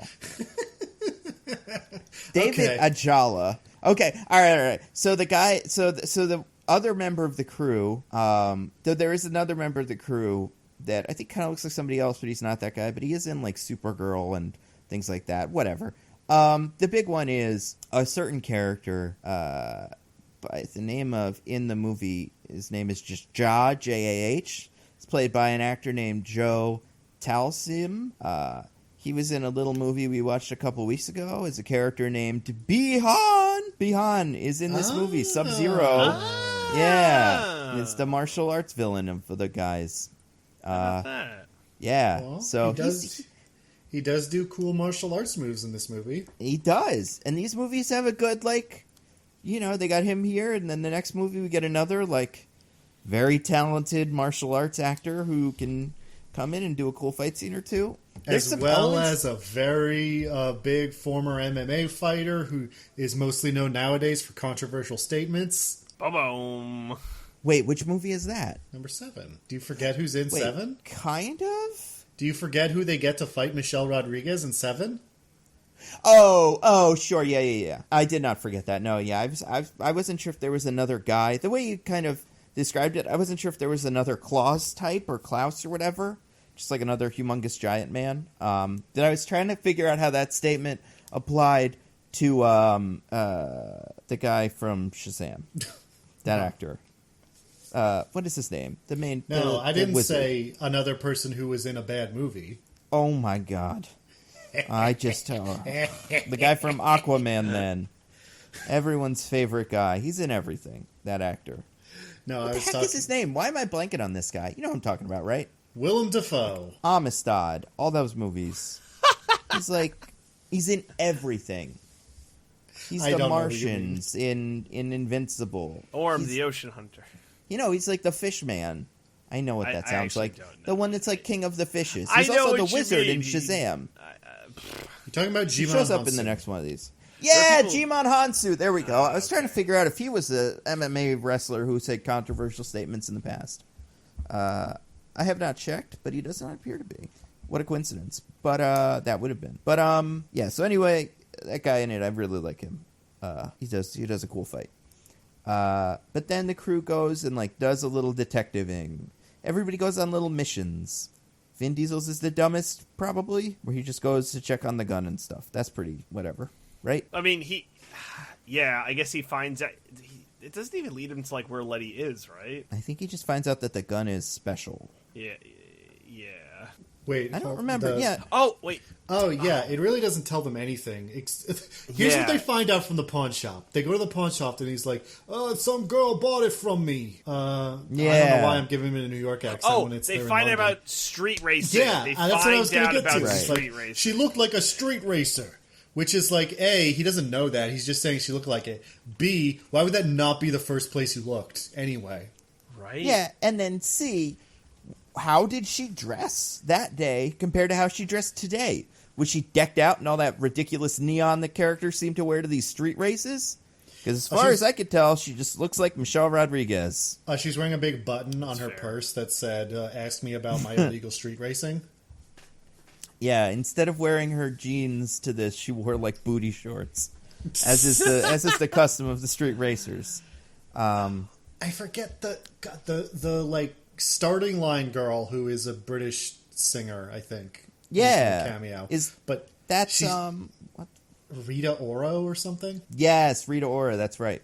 She says, I forget what it is. She says a line that I was like, I don't know what that means, and no one ever tells me, and I'm really confused by it. A line that Rita Ora says? Yeah. I mean, she only has the one line, so it has to be the one line that she says, but I can't remember what it is. DJ, can you check the cock for me? I've got it going. Listen up. Because I don't remember. Okay, sorry. Hold on. Here we go. Here's the line. Oh, boy, this line's dumb. All right, here we go. I'm going to read it as she says it. Okay. Listen up. Out here, we're used to getting what we want. This is London, baby. But remember, don't bite the bait. Yeah, what does that mean? I don't know. I mean, neither of them seem to do it. I guess they don't bite the bait, yeah. That's pretty good of them. I will say, it's super not clear to me at this point if Dom realizes she doesn't remember things or not. He kind of acts like he does, but there's no reason that he should know that. I think he knows that she doesn't remember things, but I also think he's just like... I think Dom, more than anyone else, is convinced she's like playing some sort of role, whereas in reality she just has like soap opera level amnesia. But anyway, which is funny. The pawn shop is far from the most ridiculous, like, useless detour where the characters learn nothing in this movie. Oh, yeah, no, we'll get to it. But real quick, there are other two scenes I really do like in here. So first we get the bit where Roman, Brian, Giselle, and Cara Dune all go to investigate the spear hook guy. The only mechanic in London who sells spear hooks. Yeah, he's a pretty cool guy. Like a little, I don't know, Shaggy type. Shaggy's not who I was thinking. I was thinking, like, he looks like the guy who plays the, like, dirtbag, drug addict, no good husband to the country good old boy's daughter in, like, some kind of rural drama. To me, I guess now that I'm looking at him, he looks like a slightly more, like, dangerous version of the kid who is the chess rival in Queen's Gambit. But if he took off his silly hat and duster coat. Just like the facial hair. He just has a strong dirtbag look to him, I guess. Absolutely. And he goes to check on the thing. He goes to, like, or he's the, like we said, he's the guy that's inventing harpoons or whatever. While he's there, Han and Roman have a very fun conversation about Roman's dick. Oh my god, this is awful. Very fun. No, love it. Absolutely love it. I think that's the kind of stuff that I really enjoy in these movies. It's like that really, really weird. And it's not even like uber macho, but yeah. It ends on the classic comeback of Han going, I guess that means you got a real tiny dick, Roman. Yeah. Got him. And Roman's like, follow me on Instagram Live. Eventually, you'll probably see it. It's on its way, baby. And if you won't see that, you'll see something else that you maybe didn't want to see. Boom. But then, so they have that conversation, and Han is also like, I might get married to Giselle someday. Probably later, at the end of the movie, when we're all alive. And that kind of dovetails into the fight between the girls and the boys, except for Giselle, who does not join the fight because she shoots the other dude who is there on the motorcycle. Yeah. But I'm thinking about it. Giselle's like the heavy, right? That's her role as explained in 5. It's supposed to be, yes. Right. Yes. Does she got get demoted into a from heavy. Single fight in any of these movies? I don't think so. I mean, no. Right? No, I don't think so. I can't think of one. I don't think so either. She doesn't get in 1 and 4. She doesn't get in 1 and 5. And I don't think she gets in 1 in this one. I mean, like, the end is not a fight necessarily, but it's like a fight-ish kind of thing. Yeah. It's the most action she's really involved in. Yeah. I mean, she does some action stuff, I guess, but I'm talking about, like, a fight. Like, she beats a person up. Well, that's why they don't have her in them, because she would kill all the villains. Because she's the heavy. Obviously, right. You want to keep some tension. They want to give the villains a chance, right. Yeah, otherwise it would be boring. It would be like a 20-minute long movie. Send Giselle in and she would kick over all the cars, blow up all the hockey pucks in her hand, just crunch them, and then vaporize a bank robber. Sometimes he wasn't a bank robber, he was a terrorist. He was a terrorist, right, which means it's okay to vaporize him. Terrorists aren't people. Yeah. Exactly. Anyway, so the two girls fight. We got Letty versus the Cara Dune, whatever her name is. Gina Carano's one. They fucking die in that fight. They fall down a flight of stairs head first. Yeah, they beat that. It's a ridiculous fight. Sub-Zero, on the other hand, fights Tyrese and Han at the same time. And beats up some cops. I forget about that part. Yeah, but not to death or anything. Nah, he just beats them up. He just, like, beats... There's a whole crowd. There's, like, 20, 30 people. This guy with no gun, just his fists. And he beats up a couple people. The cops, you could see them, are standing in the back watching this fight. Mm-hmm. And then he just walks away. And everyone's like, I guess he won fair and square. Yeah, well, I mean... It would be a shame to take this victory away from him. That's the law of the Kumite. I mean... It really is. Yeah. I was going to say... And maybe this is just... I love how in the back after the fight when he's walking away and we get to, like, Roman and Han, like, helping each other up, being all hurt. You can see in the background the cops also getting up, and they're not like going after him. They're just milling around like, yeah, I mean, he beat us up. What are we supposed to do? I guess we can't. I mean, maybe that's him. how the cops are in London, What are they going to use? Their silly little batons. I guess next time I'm in London, I'll try to beat up some cops and see what happens. Oh my gosh. Definitely beat up Tyrese if you see him. There are no consequences. Yeah. I do really enjoy that scene, though. It is fun. Besides the fact that Bihan is kicking their ass, Han and Tyrese have a very good energy where they're like pushing the other one in to do the fight because they know neither of them was really equipped to do it. That's fun. I did like that fight because, sometimes it's nice to watch your heroes lose contracts of the Fast and Furious actors.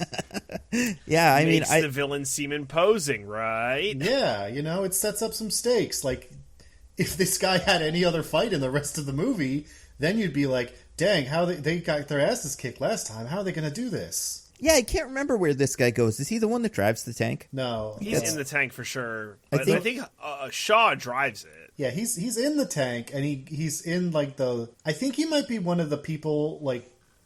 I think he might be the one fighting Giselle and Han at the end. But he doesn't really do any cool martial arts movies in that fight. Yeah. Gotcha. Not movies.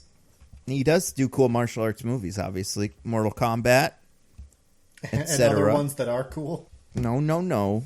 See, DJ I figured it out. That one. Diggins hates Bihan, and he just cannot see him succeed. I get it.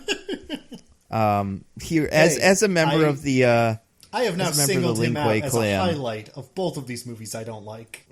I mean, that's a testament to, I guess, how your feelings towards him. So, It's high praise.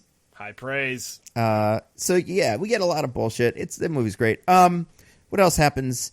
Then they go... Okay, so then we get maybe... Oh, and then Ludacris and The Rock go and get the cars. That scene's great. This scene... Guys. What do you think of this scene? It's great. Highlight of the movie. Diggins? It's fine. I mean, Fine? Oh my god. I don't hate it. Just don't know what to do with you. I love a stuffy auctioneer getting his what for. It's the best scene in any movie ever. It's the greatest. It's so good. He's not a baller. He's very functional. Again, I'd put your salary at $50,000. That's US. Yeah. Beautiful. Love beautiful, it. Beautiful. Love it. Mwah. Yeah, the movie's great. So then they get the car, and they also make this guy strip for him, which is funny, because he's probably making a killing off these guys. They're not. They're probably getting asking price on every single car at the auction. You're right. So, yeah, I don't know, man. Doing okay. He's got very fancy underwear on. Lucky for him, he wore the good boxers. Man. Yeah, lucky he didn't put his thong on or something like that. Exactly. Awkward as fuck. I did really enjoy The Rock's acting in that part of the scene where he's kind of very polite about it. It was I don't know. It did enhance the effect for me. The Rock is very funny in this movie. Besides the timing on those lines where he does small things like shoots the shoots a vending machine or Tyrese. Shoots Tyrese in the head. Yep. But there's that, and there's this scene where he's shaking the guy's hand. The guy's talking about how that would be ridiculous if all the cameras failed. And that's the Ocean's 11 Bernie Mac scene. And there's just a fun, I don't know, a fun kind of weird macho energy that I feel like I remember from Arnold Schwarzenegger had in movies a lot, where he would be tough and imposing, but also very I don't know, just had really solid comedic timing. And I think The Rock's got that. I mean, he's no Dave Bautista. Oh my god. Imagine if he gets in Knives Out too, as well. The Rock. Isn't he in it? Hasn't he been in? Oh, The Rock gets in. Okay, yeah. Yeah, it would crumble under the weight of The Rock. But yeah, so it's it seems great. So then we get maybe a pointless detour. I don't know. Diggins, can you explain this to the fine people? Oh, God. So, good luck, Diggins. For some reason, when the bad guys showed up to attack them, interrogating the dirtbag mechanic, even though the dirtbag mechanic had specifically called them and let them know about this, and so had thoroughly demonstrated that he was still on their side and was not betraying them, They shoot him, and he dies during that attack. So while he is dying, he tells Giselle some information because he's like, well, they killed me, so now I'm pretty peeved about this, actually. So really just bad tactics all around on Shaw's crew here. But regardless, he lets them know that Braga, the villain from Fast and Furious, is someone who worked for Shaw at one point. How or why or in what way does this make sense or fit with anything we've heard about Shaw until this point? Don't worry about it. Exactly, Diggins. Thank you. And so Brian decides he has to go interrogate Braga to find out about this connection, because that must be how Letty is part of this now or whatever. I don't know. I'm not sure what his reasoning is, because it feels quite pointless, and it turns out it is. He learns nothing on this detour. Absolutely nothing. But That's right.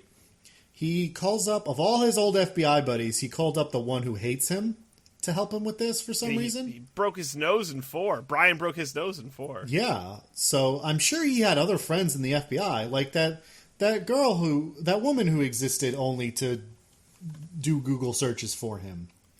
He could have called her. Because she liked him, and not this guy who hated him.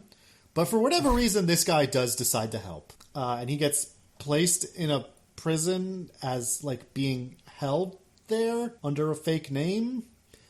Yeah, careful. They'll run your prints in the morning. Yeah, but also 24 hours later, I can just take you out and put you back on the plane that you got here in, and no one will be like, why did you put him in here for 24 hours, take him out, and then send him back to the same place he came from?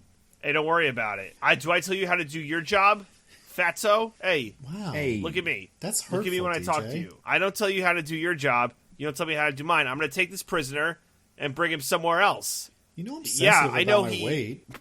I know he broke my nose, and then I stabbed one of the inmates while in solitary. Shut up, I'm taking him out. That's how it went down, Diggins. Okay. But, so basically Braga comes to his cell and is like, you're here, Brian O'Connor. I'm mad at you because you put me in prison. Here's a bunch of stuff. These guys here. Here's a bunch of stuff you already know. Also, I'm going to imply something that turns out to be true, but you don't seem to realize what I'm implying, and nobody follows up on it. So it doesn't matter that I told you that. Wait, what's the thing that he implies is true and no one follows up on? He implies that there's a mole in the group. Oh, that's true. right. That's fucking right. He only lets you get this close if he wants you to. And he even says something like, how do you think he's known all the things you're going to do, huh? Or something like that. Well, so there is a mole in the group. He pretty strongly implies that there's a mole, but Brian, genuinely seems not to realize that's what he's saying, because he has no reaction to it and never tells anybody else or has any suspicions. Yeah, I mean, listen, Brian's not the brightest bulb. He's not. Which is unfortunate, because that's the only new piece of information he learns on this entire pointless detour. I mean, maybe he just wanted a break from the crew, you know? Some of them are a lot. You know, guys, he learns if Braga wants you to find him, or not Braga, if Shaw wants you to find him, he'll make it happen. So, but the ostensible point is to find out what happened to Letty. But what he finds out happened to Letty is she didn't die in that explosion, and then Shaw found her, and now she works for him, and all of that was inferable just from seeing her working for Shaw. He told you nothing. I mean, maybe Brian just wanted to get beat up in jail one more time before he had to go home and change diapers, you know? And stab Braga. Yeah. Maybe this was just a, nice week out for him. I mean, it's a full fucking 2 days, including plane travel from L.A., or, London from L.A. and then L.A. back to London. It's insane how long this must take. Also, the FBI's logic... The agent's logic for doing it is he'll get the credit for taking down Shaw. That is not what happens, because Shaw... actually, is that what happens? Oh my god, is it? That'd be so funny if it was. If it was just yeah. I mean, I was going to say Shaw dies, but he doesn't, even though he should. But we'll talk about it at the end. But Shaw should be fucking dead. We don't find out he's not dead until the next movie. As far as we know, in this movie, he's dead. Well, I mean, yeah, I guess that's true. All right, fair enough. So, yeah, crazy that he's alive, though. Seriously crazy. But yeah, so that old detour happens, and then hilariously, the movie points out how pointless the whole detour was when Brian gets back, and he says what he found out, and Dom is like, whatever you found out there, that's for you. Like, I actually don't care that you did that, and I don't need to hear anything you learned. It's like, Right.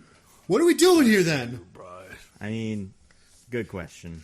It's a great question. I mean, I think that part of the movie is easily the dumbest. It's awful. I don't know why it's in here. And it's weird Well, because they figured otherwise, everyone would want to check in with memorable and charismatic villain Braga. I mean, right. it's a great it's a great excuse to beat up Braga, I guess, and bring back a character that you would never expect to see again in your life in these. Like, it's almost like flexing, like, you never thought you'd see Braga here, right? Well, now we're gonna make Here you. he We can is, get anybody back. No one's ever gone in these, even if they're completely irrelevant. But yeah, no, that part is the dumbest part of this movie. I absolutely hate it. And that's where we get the street race between Letty and Dom as well, I believe, which is... At least there's an actual street race in this movie, so, yeah. Yeah. I love how much these movies change, and yet it's like they hire like a different director every movie, but then they also hire this one director to just shoot the street race B-roll. Like, just like a porno director comes in every time the shots change. It's like it's complete, the editing, it's so different, and it's just like, well, it's what the people want, and it gets funnier the more we see it. And I don't think the next one doesn't really have a street race per se. I hope 9 does. I hope we get a proper street race. I don't know if we'll have time. The next one, if I recall correctly, does return to an old location. Yeah.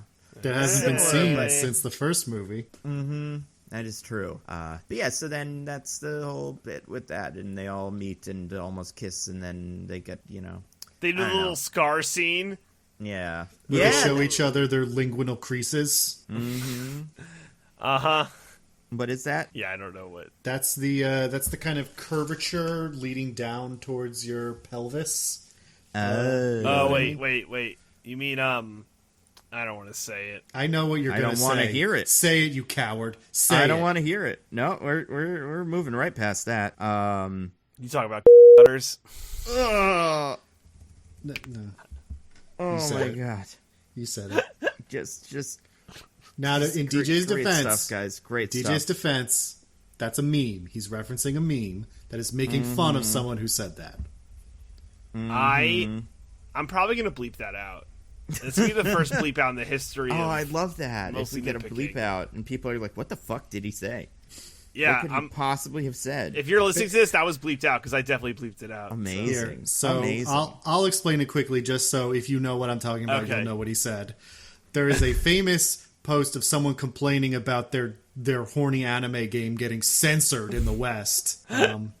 By which I mean they covered up some cleavage and removed the linguinal crease on one character, who I think is even underage. So I mean, to begin with, but they didn't call it a linguinal crease. They called it the thing that DJ said, which is not what that is. Is not at all what that is.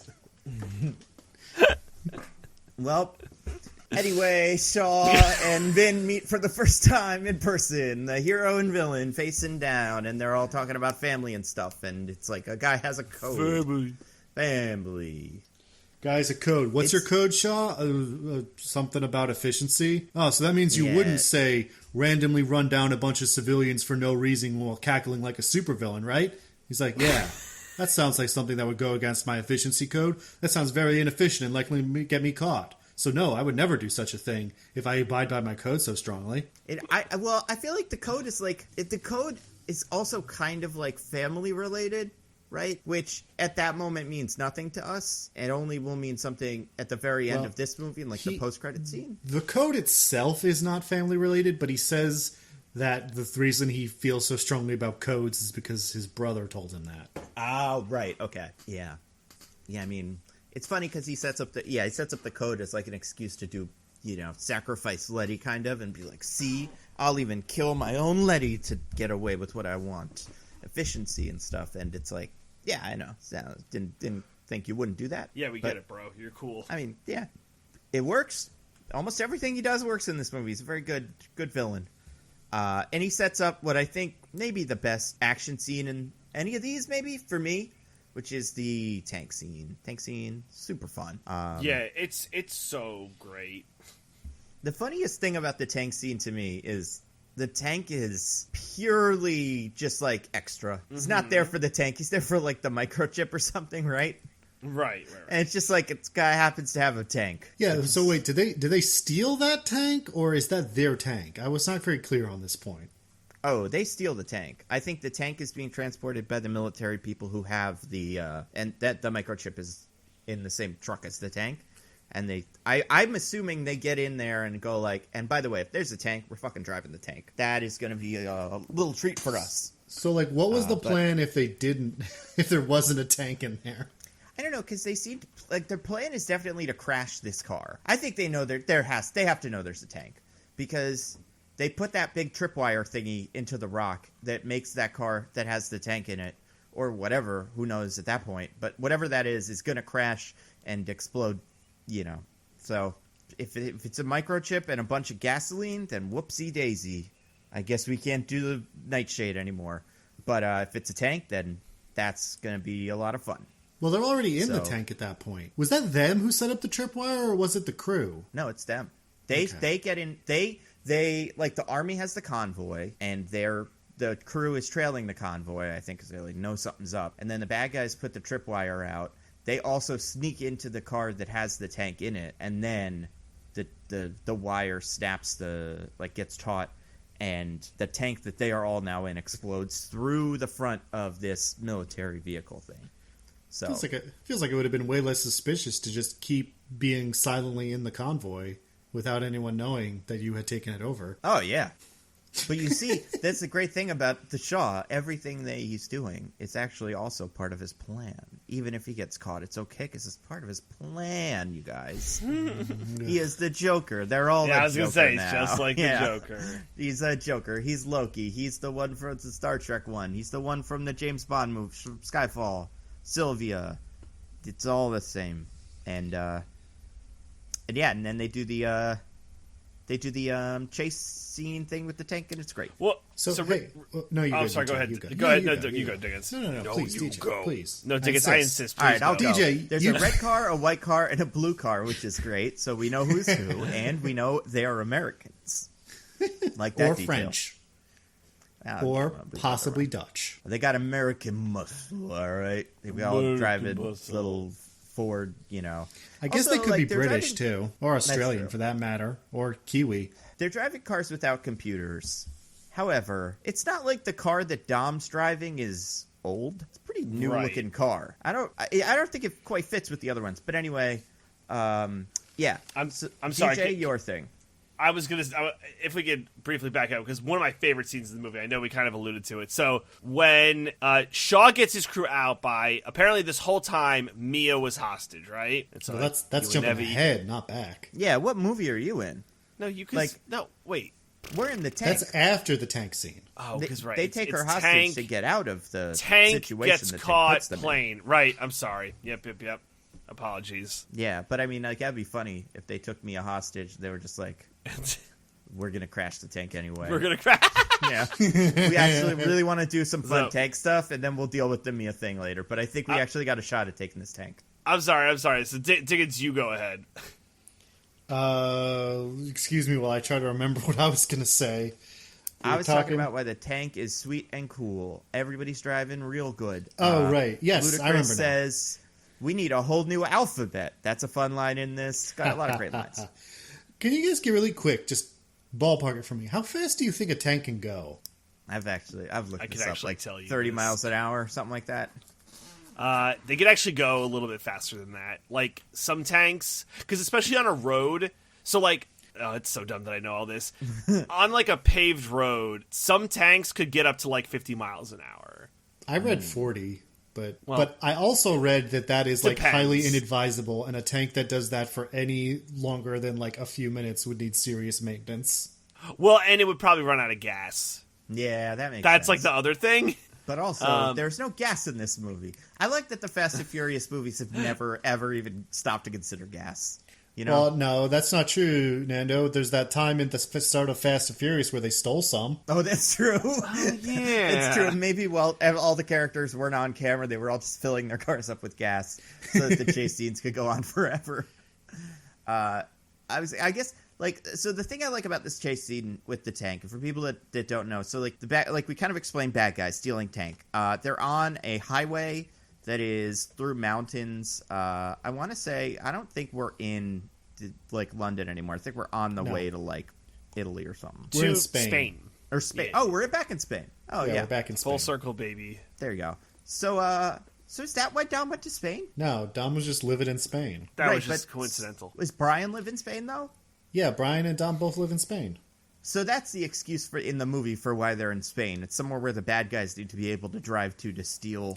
Yeah, the excuse is that sure. they don't want to film in too many different locations. That too. But yeah, so you got this highway thing that's sometimes over, like, on a bridge, but it's mostly just over land.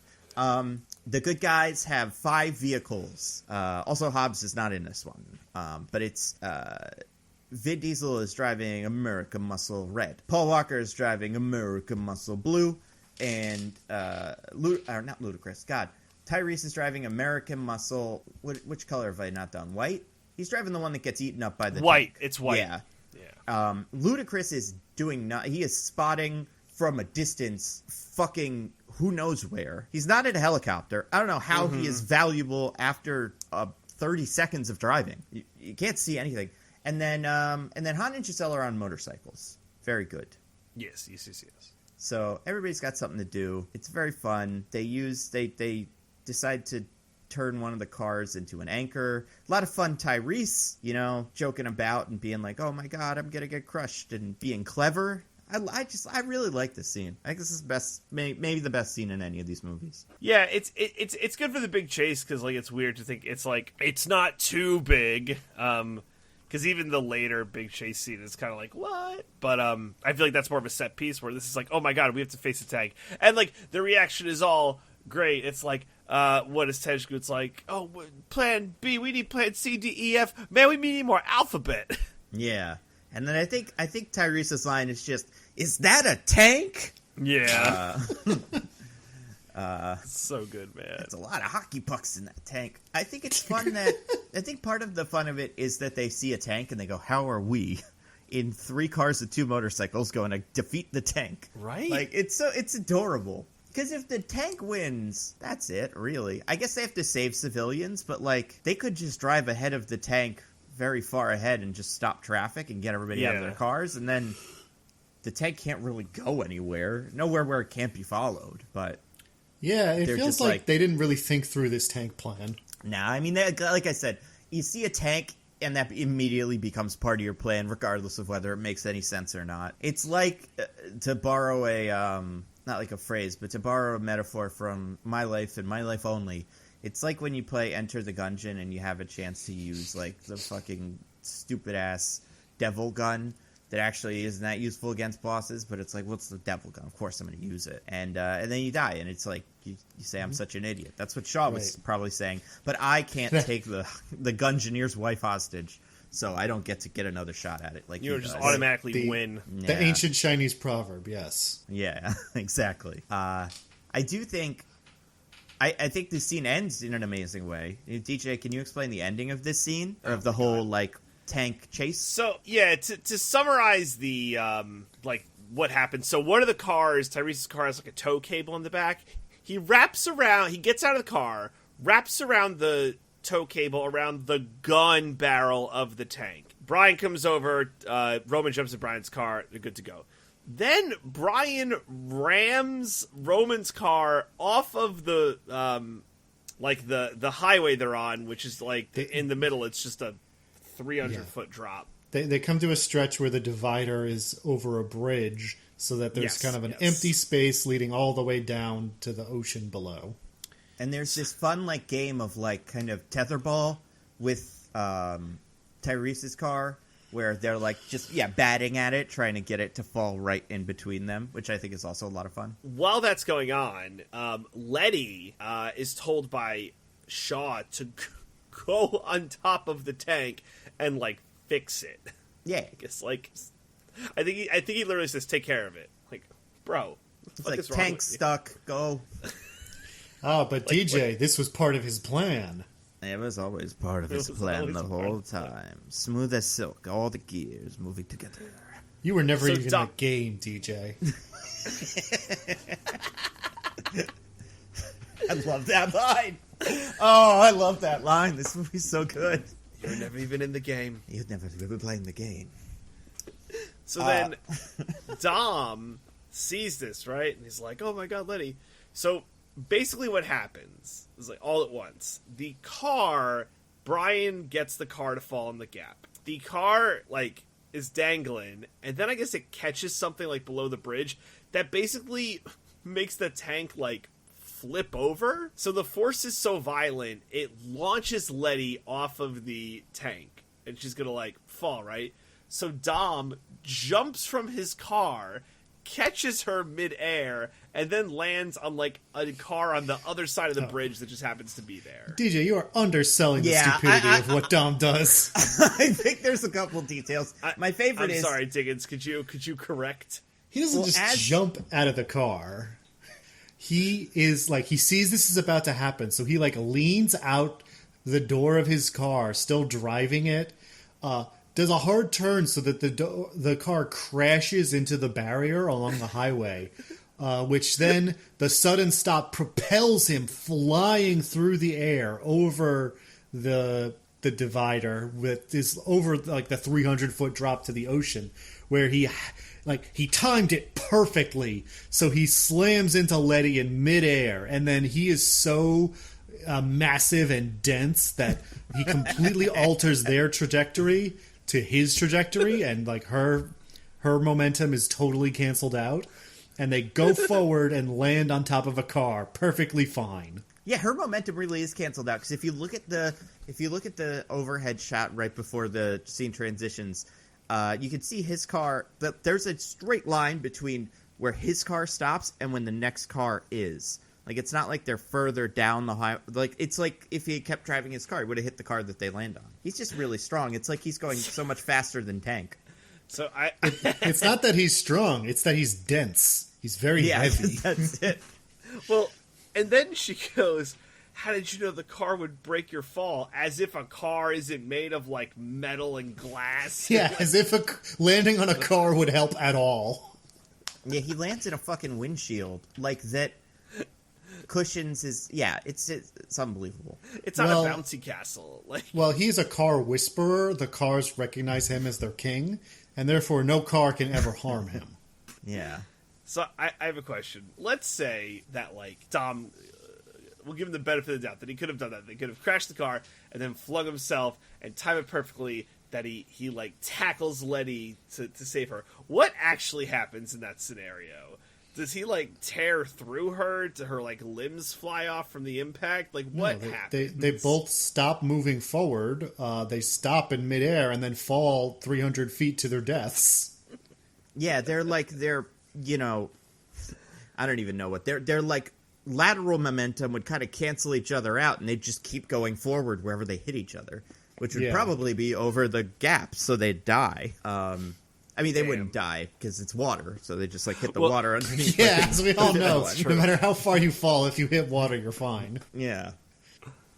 Okay. I do think that scene, yeah, the bit where The Rock gets on top of his car, it happened so quickly that, like, for a second, he's driving the car, he opens the door and kind of stands up a little bit, and then we follow the cable car that's, like, flipping around underneath the bridge, and that catches finally. Tank goes flying, and Tank really goes flying, which is, I guess, I don't know. That part I'm willing to give him a little bit of leeway on.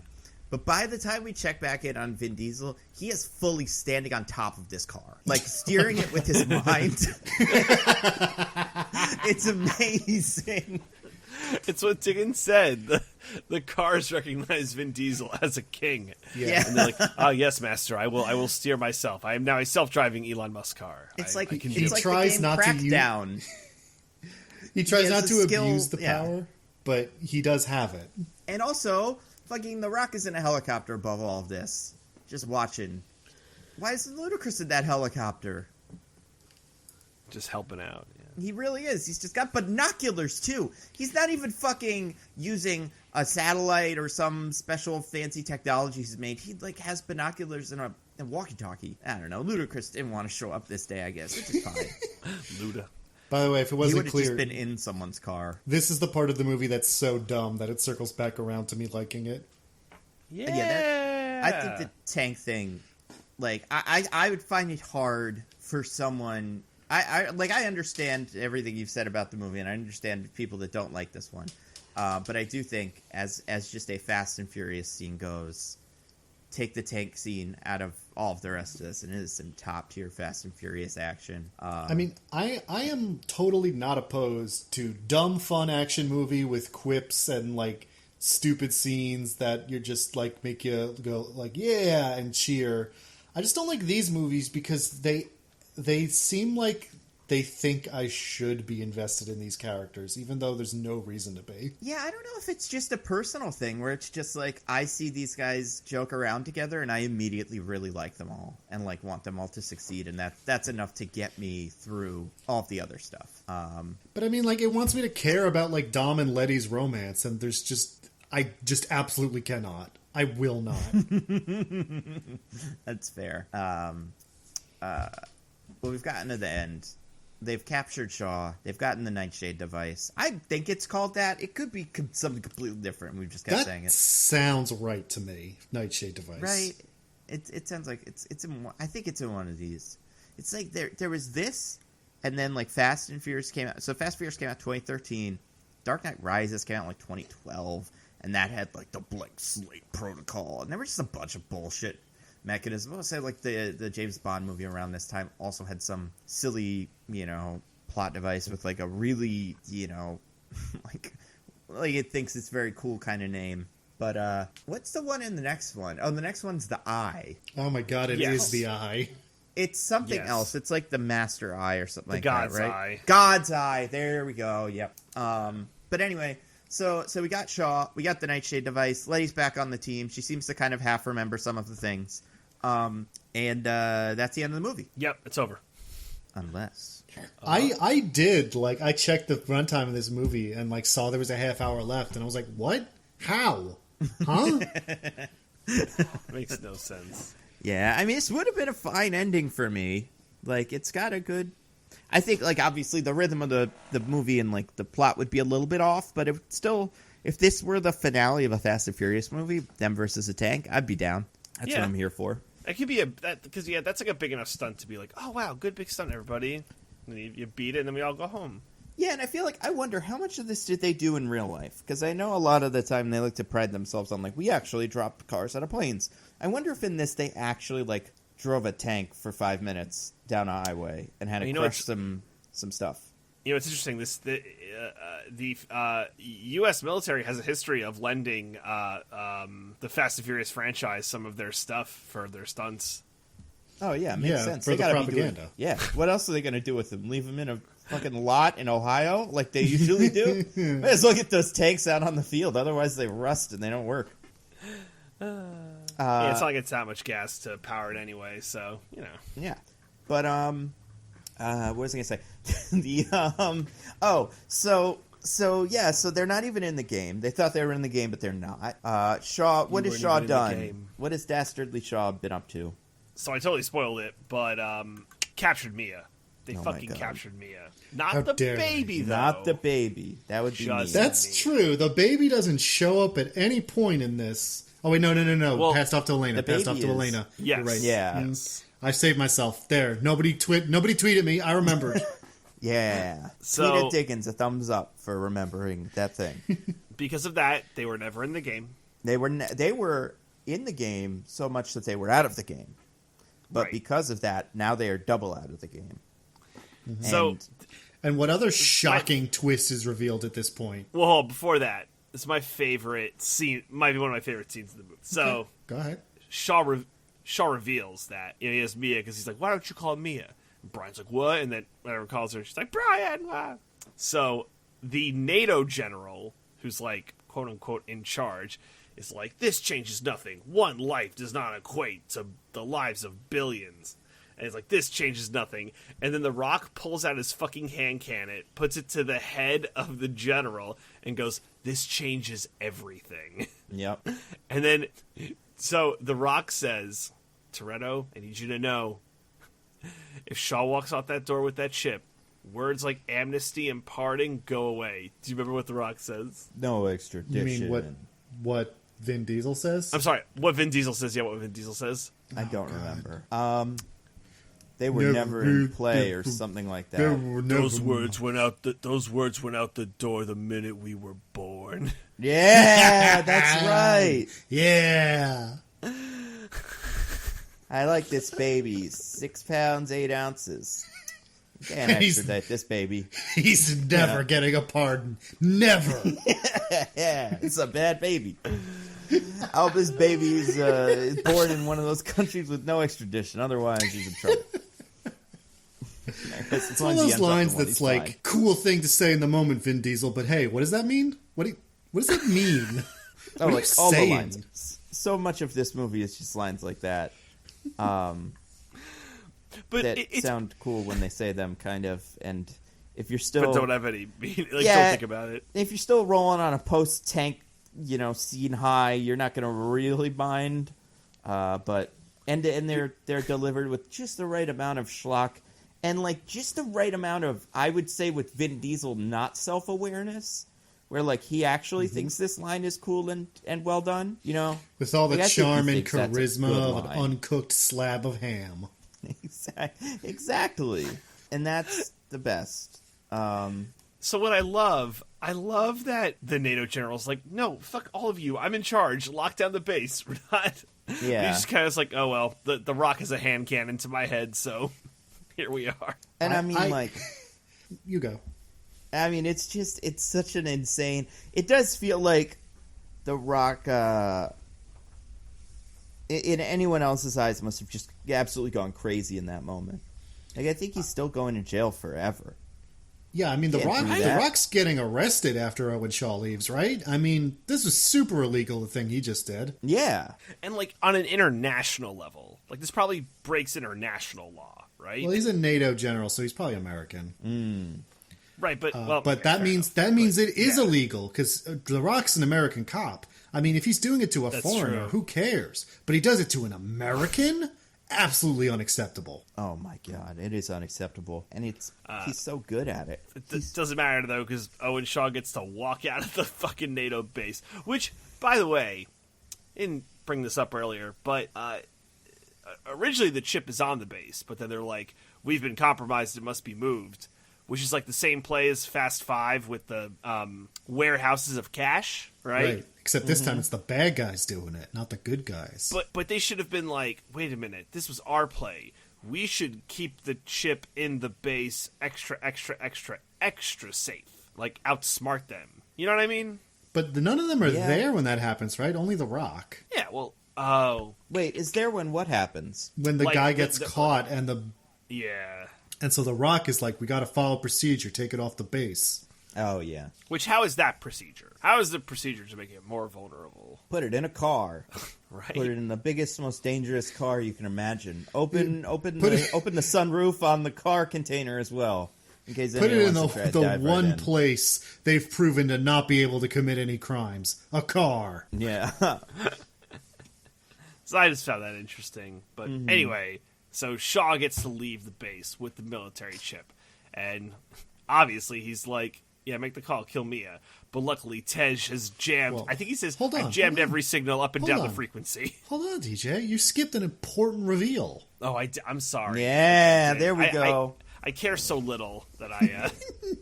Incorrect. You care so much because it's a great reveal. And otherwise, she'd still be alive in these movies, so it's probably worth it. Well, anyone can still be alive in these movies. Who gives a shit? Not her. Do you remember her death? She's not alive. Do you remember Han's death? In this movie? Off screen. Oh my god, so on screen. No one has ever died on screen more than Han does. He fucking... You see him explode. I like the idea that Han dies in these movies, and I kind of wanted this to be his brother or something, because maybe his brother named Bihan. Oh, maybe Sihan, and just every new Han, every year that Han dies, and a new Han is risen from the ashes. Ihan, duh, he can be one of them. Oh my God. Yeah, I don't know, but it's great, and the movie's good. So the bad guys get in a plane. Wait, hold on. We didn't actually say what the thing that happens is. Yeah, I'm sorry. Let's hear it. DJ, please take it away. So, Shaw goes to like the crew in general, and Letty's with like the crew now. She's sitting on that side of the fence, and Shaw just goes, "Coming, babe," and then the camera focuses on Letty, but then we hear, and as it comes into focus, Gina Carano goes, "Yeah, of course," and walks over to Shaw. So this is what I was talking about earlier, where Braga implies that there's a mole in the group, and Brian does not internalize this at all, even though it turns out to be true. Yeah, it's weird because Brian speaking of things Braga tells Brian in this scene, like in the beginning of the like once they get Shaw back to base, he's sitting alone in his cell, and Brian is like, you know what? Actually, they told me if he gets what he wants, he always is right. We're never in the game. But like, he doesn't have time to do anything about that, or like, it doesn't matter. It really is just like said to kind of half justify the Braga thing. Also, you'd think Shaw would want to maintain his very highly placed mole in like American military and like law enforcement, who can feed him all the information about everything his adversaries are doing for the rest of time, instead of blowing her cover for absolutely no reason. But Diggins, how cool was that reveal? Not absolutely no reason. Yeah. If I cared about that character at all, it would have been incredible. You thought she was going to be cool and sweet and the new hero of these movies. She stood next to The Rock a lot, and he said things, and she said, "Yeah, boss," and then he said more things. She was really cool. He went, "Woman." She had a fight with the other woman, because that's the only people women are allowed to fight in these movies. And in like professional sports, if you think about it. Right, but a movie is not a professional sport. Like, you can have it. It doesn't matter. Anyway, speaking of planes, the bad guys get in a plane and try to fly it away, but the heroes shoot at it with little spear guns, and they drag the plane down. Also, Nando, I have a correction, Nando. Yeah? It's not a plane. It's a... Oh, my God. Tyrese, you son of a bitch. You're back, baby. Also, so DJ did in that, just so people really don't know what we're bleeping in this. Just bleep the word as well when you're bleeping other stuff. Well, that's a bleep every time you said... It's not a plane. That's a... Do bleep that one. A really terrific line. That's on a plane, that's a line. Which, like, it doesn't rhyme. It's not at all. That's a planet. Like it's so fucking stupid. It kind of makes sense when written, but definitely not when said. That's not a plane. That's a... Yeah, that's not a plan. That's a planet. But anyway, our heroes shoot the spears specifically at the, what are those things called? They're just called flaps. No, I think flaps. I actually think that's the name of them. Yeah, I think that's right. They are actually just called flaps. But I want to point out, plane can descend. Very clever. I do want to point out. So DJ mentioned that Tej has some device that jams all communications and phones and stuff. Yeah, up and down. So that Shaw can't call in to kill Mia, right? Right. Shaw didn't even have a phone when he was arrested. If he needs to call in to have her killed, then, like, you didn't need to let him go at all. Just be like, all right, we're going to go get her then. I mean, you can't tell anyone anything, so whatever. Yes, but then go back to jail. Would have taken a very convenient bathroom break. Yeah, right. I mean, if that was the reveal then of being like she pulls out a phone and she's like, actually, I'm on his side, and as soon as I press this button on this phone, she dies. Then it would have made sense to reveal her, and also, like, a reason to let him go. Yeah, but no, he was like, I might kill your wife. so let me go. And he's like, and if you let me go, I definitely will. I mean, have you seen me? Of course I'm going to. Honor system, guys. Also, I think we've probably already made the case that this weapon that I am going to steal is going to fuck up everything. Like, there's no way Right. we're going to survive this. I don't know if you guys saw it in real life yesterday, but somebody hacked a pipeline, and now all the gas is gone. So if you do this nightshade device, we're fucking done.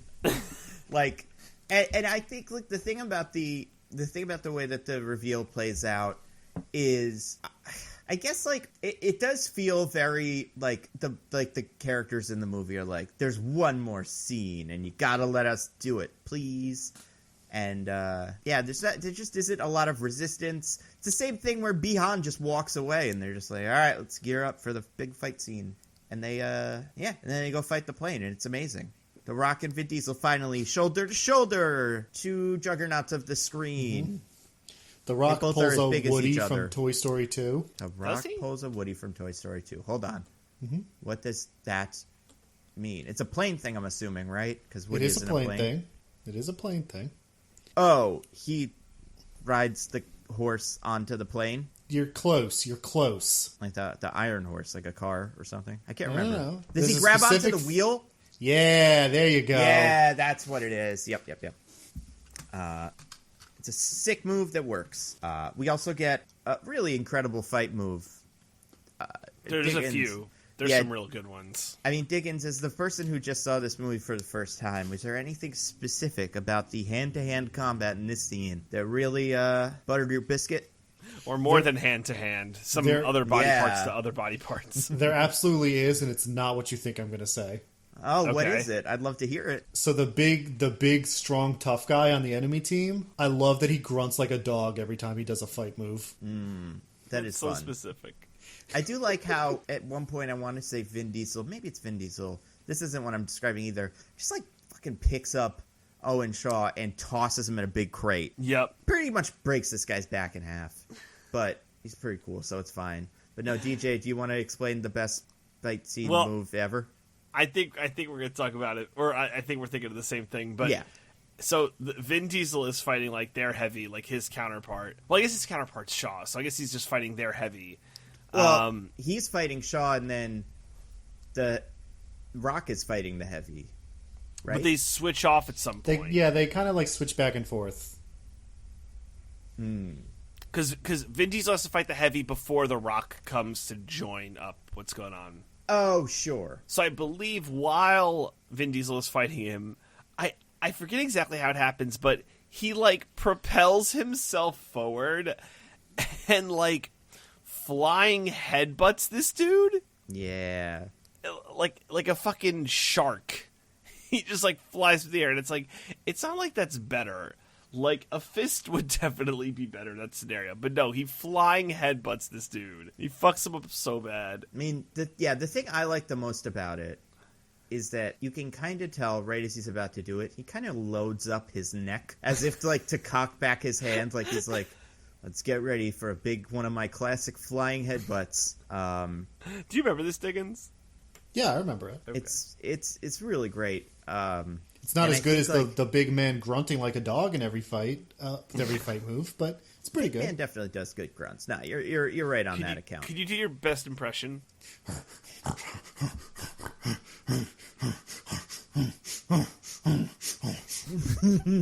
20 more minutes. Yeah, please keep going. Yeah, I want to hear I want a complete catalog of sound effects that I can use. When Come on, guys, we gotta Fast and Furious save movies. we gotta save some bonus content for the eventual Patreon, right? Very, very smart. Or the OnlyFans. Or the only. Yeah, this seems like more of an OnlyFans thing. But yeah, the flying headbutt's great. I guess the flying headbutt is when Brian is still part of the fight. Yes, that's correct. Yeah, I'm trying to find it in the clip or in this scene, and it is. It's then. Yeah, it's adorable, and then eventually the Rock does a Superman punch, which is so good, man. well, and It's the like Rock, straight wrestling move. the Rock, and Vin Diesel have a team punch. Yeah, because Vin Diesel picks the guys up by his knees and just Yeah. hoists him up, and the Rock just decks him. It's so good. The greatest thing about the headbutt, too, is like, and I want to just set this up real quick. So, Paul Walker is fighting Owen at this point, and Paul Walker has kind of gotten beat up a little bit. I think he's like trying to escape, and Owen's not letting him. And they're all on the plane. And then Vin Diesel is fighting the heavy guy, and he's also not doing great. Vin Diesel spies out of the corner of his eye that Paul Walker is like on his last legs, and Owen Shaw is ready to wind up he has like a pipe or something, I don't know, from the scaffolding in the plane. And he has this, and Vin Diesel sees what's going on, and is like, the headbutt is a calculation of like, I need a move that'll get me through both the big heavy guy and the box he's standing in front of and Owen to save my friend. It's so fucking silly, and but it is awesome, and it totally works. Yeah, for sure. I love that. I just really love that scene. Can we talk about Gina Carano's death and how she's definitely dead, and there's no way she could come back? Yeah, I mean, who could even fight her though, right? Yeah, I mean, Letty is the villain, obviously, as we know. She was on the villain team before. Yeah, that's true. And Gina Carano is also on the villain team now. Diggins, do you remember how she dies? Yeah, so her and Letty are fighting again because girls can only fight other girls. And so they're having their big fist fight. They end up like right next to an emergency exit on the plane, which gets pulled open, and so Letty's like getting threatened with being thrown out, but then she like escapes and falls onto the floor where she finds the harpoon gun.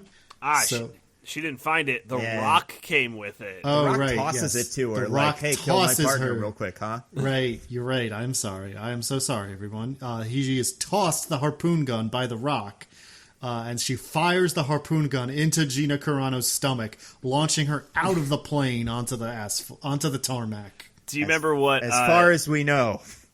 She may have gotten rescued at some point. You never know. Three people die this way in this movie, and I wouldn't be surprised if all of them were revealed to have survived.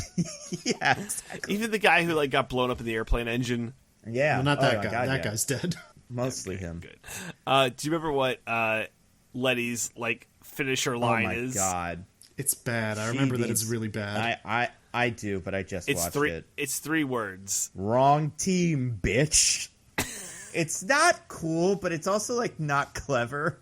It's just like I think it's that Michelle Rodriguez, she doesn't not have it, but I like her character when she's just like, I don't know. I think the energy I like in her that we'll see in future movies is when she's frustrated. And I think this like kind of victory lap just doesn't work for me. Not like Vin Diesel when he says everything because it seems really cool. I would love it if he said that. Wrong team, bitch. Well, he could never end up saying that because he's not allowed to fight a girl. Only girls can fight girls. That's true. Wrong team, bitch. Letty, kill her, please. You have my permission to kill her. Letty, tell her she's on the wrong team, bitch. Yeah. Oh, yeah, that's pretty good. While this is going on, Giselle dies. She sacrifices herself. Very sad. Yeah. Also, by the way, she could absolutely be alive. If Shaw lived through his thing, she could be alive from her Which thing. is basically the same thing. Pretty much the same thing happens to him. At least Shaw is in the exploding plane. But, like, he's in a thing that hits the ground and he doesn't have to, like, ragdoll. Right? Or does he get thrown out of the plane? How does he die? He gets thrown out of the plane. He gets thrown out of the plane. Oh, yeah, then fuck it. She's definitely still alive then. She might be in this one. Oh, what if her and Han have, like, a happy ending? That'd be nice. On the Autobahn? Yeah. No. Well, maybe, but also... Yeah, what if they just get back on the Autobahn? Wait, what if Fast 10 Your Pod Belts is co-produced by Shen Bapiro and Gina Carano comes back? No. Oh my god, that would be amazing. That would be amazing. The plot would have to change a lot. Like a lot. Would it? Yeah. How much would it really have to change? That's a good point. I mean, I guess they could still work for the government. Because they work for the military and law enforcement, the good parts of government. That's true. It would be really funny if this movie really skewed everyone's perceptions of military. It's like the military propaganda element of it really worked, but only for the DSS. People are just like diplomatic security service, man. You just go around the world shooting people. It's cool and tough, and the army is lame. Like after, oh man, we should look up if after Fast 5 there was a flood of applicants to the DSS. Yeah. The army is like, army couldn't even stand up to the Rock. Like, fuck that. I want to be part of the DSS. No. Yeah. I want to, what was it, like passports and shit? Yeah, that's part of it, probably. It's very, very minor. I'm looking it up again. But so then, so she dies. I think she could survive as well. And then Ludacris and Tyrese have a fun little bit where they're like dangling, like fighting on another one of the wings. Not super important, entertaining. The plane crashes, and Dom, and I love this. I think if there's one thing about the end of the movie that really sold me, besides all of the rest of this, which was amazing, it's Dom's death. So the plane crashes. Dom gets in a car, like a red something, I don't know, some sort of sweet car, and the plane just completely full out explodes on the runway, and then a car explodes out of the front of it, which is the one that Dom is driving, and it's so great how it's composed. He explodes out of it, then you see Letty, and you see like a look on her face, like, oh, he made it. And then he immediately loses control of the car, and it just like 20 flips. And you see it from straight on, so you can like see it from the dashboard, just watching Vin Diesel go like, oh no, straighten her out. This is a car. Listen to my command, as he just absolutely fucking gets rocked. It's so funny. It is crazy. Like, just have him make it out normal. Like, whatever. Have him triumphantly drive out of the fucking thing. It's fine. It's pretty cool. It's still cool. It's maybe a little bit less cool than him explode or like surviving an extra car accident, I guess. But yeah, I mean, considering how much you have to get killed to actually die in this movie, it's pretty unbelievable that he would have died. I mean, but like, in order for the beginning of the next movie to make sense, we have to really establish that he is the king of the cars and no car can harm him. Even planes, the cars of the sky.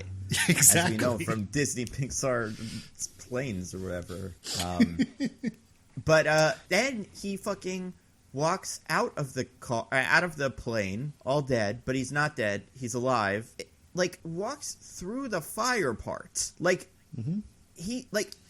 we see where his car crashes. His car goes off to the side. He should jog up the, like on the grass along the way, but he's like fucking just, he's amazing. Well, Nando, much like the Witch King of Angmar, no fire of car born can harm him. For sure. And he also has the nightshade device, I think, in his hand, which is like, just fucking break it. We don't need that thing. No army needs it. Why does the government need the ability to shut off all technology in a country for 24 hours or whatever? I don't think I like them having it any more than I like Shaw having it. I kind of want him to just buy it from Shaw then, if that's the case. Like, either we go through all this trouble, or we just buy it from Shaw. Whatever. That's part of the propaganda angle here. No one has ever like, wait, so if this is so dangerous and deadly, why do we even have it? Why did we make it? What was the purpose of this device? Yeah, I want to say they do that for like a half a second with the God's Eye and then go, yeah, no, never mind. We probably kind of need this, and it sticks around. I don't remember what aid is even fucking about. What does she want? Oh, I know what she wants. Yeah, so her thing is also pretty specific. But yeah, the Nightshade device, it's like, just let it die. I don't know. Like, it's gonna give it to. It would be funny if like, in the next movie in 7, or even in 8 in the end, when they're at the cookout, someone's reading a newspaper, like right in front of their face so we can see what's on the front. And on the front, it just says, like, Germany destroyed by rolling blackouts or something. And we're all like, yeah, government, you show them. Whoops. Glad we got it on the right side. One quick thing. I know it's been litigated over and over again, but in case you hadn't heard before, listeners, there are several articles about how the length of the runway is like 5 times longer than the longest runway in the world, just based on scene time and how fast they're going and shit like that. Like, the runway would have to be like 28 miles long. It is awesome. I mean, yeah, it's so great. It's very silly. That'd be so funny, though. We just built a 28 mile. I don't know. We fucking want to. Sometimes you want to land, and sometimes you want to, take your time. I don't know. We want to give you the option as you're landing to go like, let's take it a couple more miles in the air, and then you take it down. It's up to you. Dealer's choice. Know. Yeah. So the movie ends with the end, where all of these movies end at the cookout. There, The Rock asks the crew, name your price for the scary blackout machine, and Dobbs is like, $17.35. It's just the address of the house. Mm-hmm. And he's like, I bet you guys better all be practicing Christians or you're not allowed at the cookout. I love it. No. That is not... No other religion's allowed at my cookout. If you're Muslim, get the fuck out of my house. To be fair, that is not what is implied. I don't know. I mean, I guess... Because in the prayer, it's just "Dear Father." No, that's not what I'm talking about, DJ. I'm talking about last movie. Oh yeah. What's in the last movie? I forget. He's talking admiringly about his dad and how he hosted cookouts all the time, and he's like, "And if you weren't at church that Sunday, you weren't allowed at the cookout." Yeah. I mean, and this movie is where we start getting a lot of the cross actually being a symbol for something. I mean, it happens in 5, but it really starts playing out in 6. This is part of why it would not be that big a stretch for Shen Bapiro to become a co-producer for these franchises. Part of it is its like underlying assumption of a normalized Christianity shared by all Americans. That's fair. Great. I don't even know what to say. Yeah, me neither. They did it. They got their Coronas. Yep, everybody here you can kind of assume is Christian, maybe if they want to be. It's up to them. I don't know. I mean, they're pretty loose with that "thou shalt not kill" part, but don't worry about that. I mean, yeah, that's Christianity though. I mean, actually, now that I think about it, there was one character who may have had a religion, but she exploded. So we don't need to worry about her in the cookout. Oh, yeah, who's probably not Christian. Yeah, the explicitly Israeli character. Yeah, probably not a Christian. I do want to point out, this is a really small detail. Something that kind of, not bugged me, but I always thought was kind of silly. They drink Coronas. I get it. It's a beer. Everybody likes Corona beer. And you're raised on a beer, and that's your beer. And I say, whatever. They're all still multimillionaires, you would assume, or at least should be kind of that. But they're just such good old salt-of-the-earth American boys, Nando, that even though they could afford better than that, they never want to drink anything other than the classic down-to-earth Corona. So one other thing is on the table that I think is worth recognizing. On the barbecue... there is a bottle of something called Conjure, which is a $30 bottle of cognac, which I assume Tyrese brought because it's kind of sitting in front of him and has not been opened. That is apparently a brand of cognac that ludicrous Chris Bridges created. Wow. So he's showing off his not super expensive cognac. Like it's $30 for 750 milliliters of cognac. That's a bargain if you ask me. I kind of want to try it now. Do you think that was in his contract? Absolutely. I think he might have just showed up with it in his pocket and then real quick whipped it out and put it on the table before they started shooting and nobody cared. Because this is also the scene where The Rock shows up with the joke that was improvised on the day. And that's a great improv, by the way. Yeah, you can't get rid of that cut. So fuck it. I guess this weird, cognac is in the shot. What are we going to do? Do it again? Oh, you guys talking about The Rock's line? Yeah. Well, if it said ludicrous, spits out his water. Yeah, which was a genuine reaction because it was an improv, which you already said, but I'm repeating it. It's wonderful. I mean, there's so much great stuff about this scene. Would you like to say would you like to say the line with the improv? Well, you got to set me up. All right. It's Hobbs. Hey, Mia, hide your baby oil. Don't forget to hide your big ass forehead. So good. So good. So funny. And this is also the scene that I've seen people talk about on Twitter a lot, where The Rock and Vin Diesel talk to each other but don't look at each other in the eye. Yep. For some reason. Because they hate each other maybe behind the scenes, or they would maybe kiss. because of homophobia. I don't know. Kiss. But yeah, it's very strange. Also, one of my favorite bits about this movie is like Letty and Elena are in this scene and they just go like Elena kind of tags Letty in. It's like, all right, you're his girlfriend now. I won't be in these anymore. The Fast and Furious franchise has like the coolest women ever, right? Honestly, yeah. Start a throuple, Dom. Take advantage of this opportunity. Would you even call them like, submissive, DJ? I mean, very I don't know good. I don't know what the word is, but like in the beginning when Elena's like finds out that Letty might be alive, she's like, "Go to her, Dom. It's okay. Leave me behind." Would you say that they have a strong respect for traditional gender roles? Maybe this movie could be directed by Schmear. Produced. Yeah. Sorry. And then there's a wonderful little prayer, and she doesn't even stay at the cookout. Wonderful little prayer or something. I don't even remember. But then does The Rock stay? He does not. They both leave. No. Wait, no eulogy wait, for guys. We can't possibly talk about this scene and not talk about the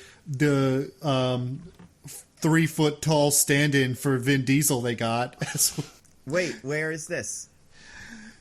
So when they're saying the lines like "Never thought I'd trust a criminal," "Never thought I'd trust a cop," they like shoot in this really weird perspective over their shoulders, where each time they're going for the shoulder of one, the other one looks like they're 3 feet tall. It is really great. It's like they use the Hobbit technique by accident. Yep.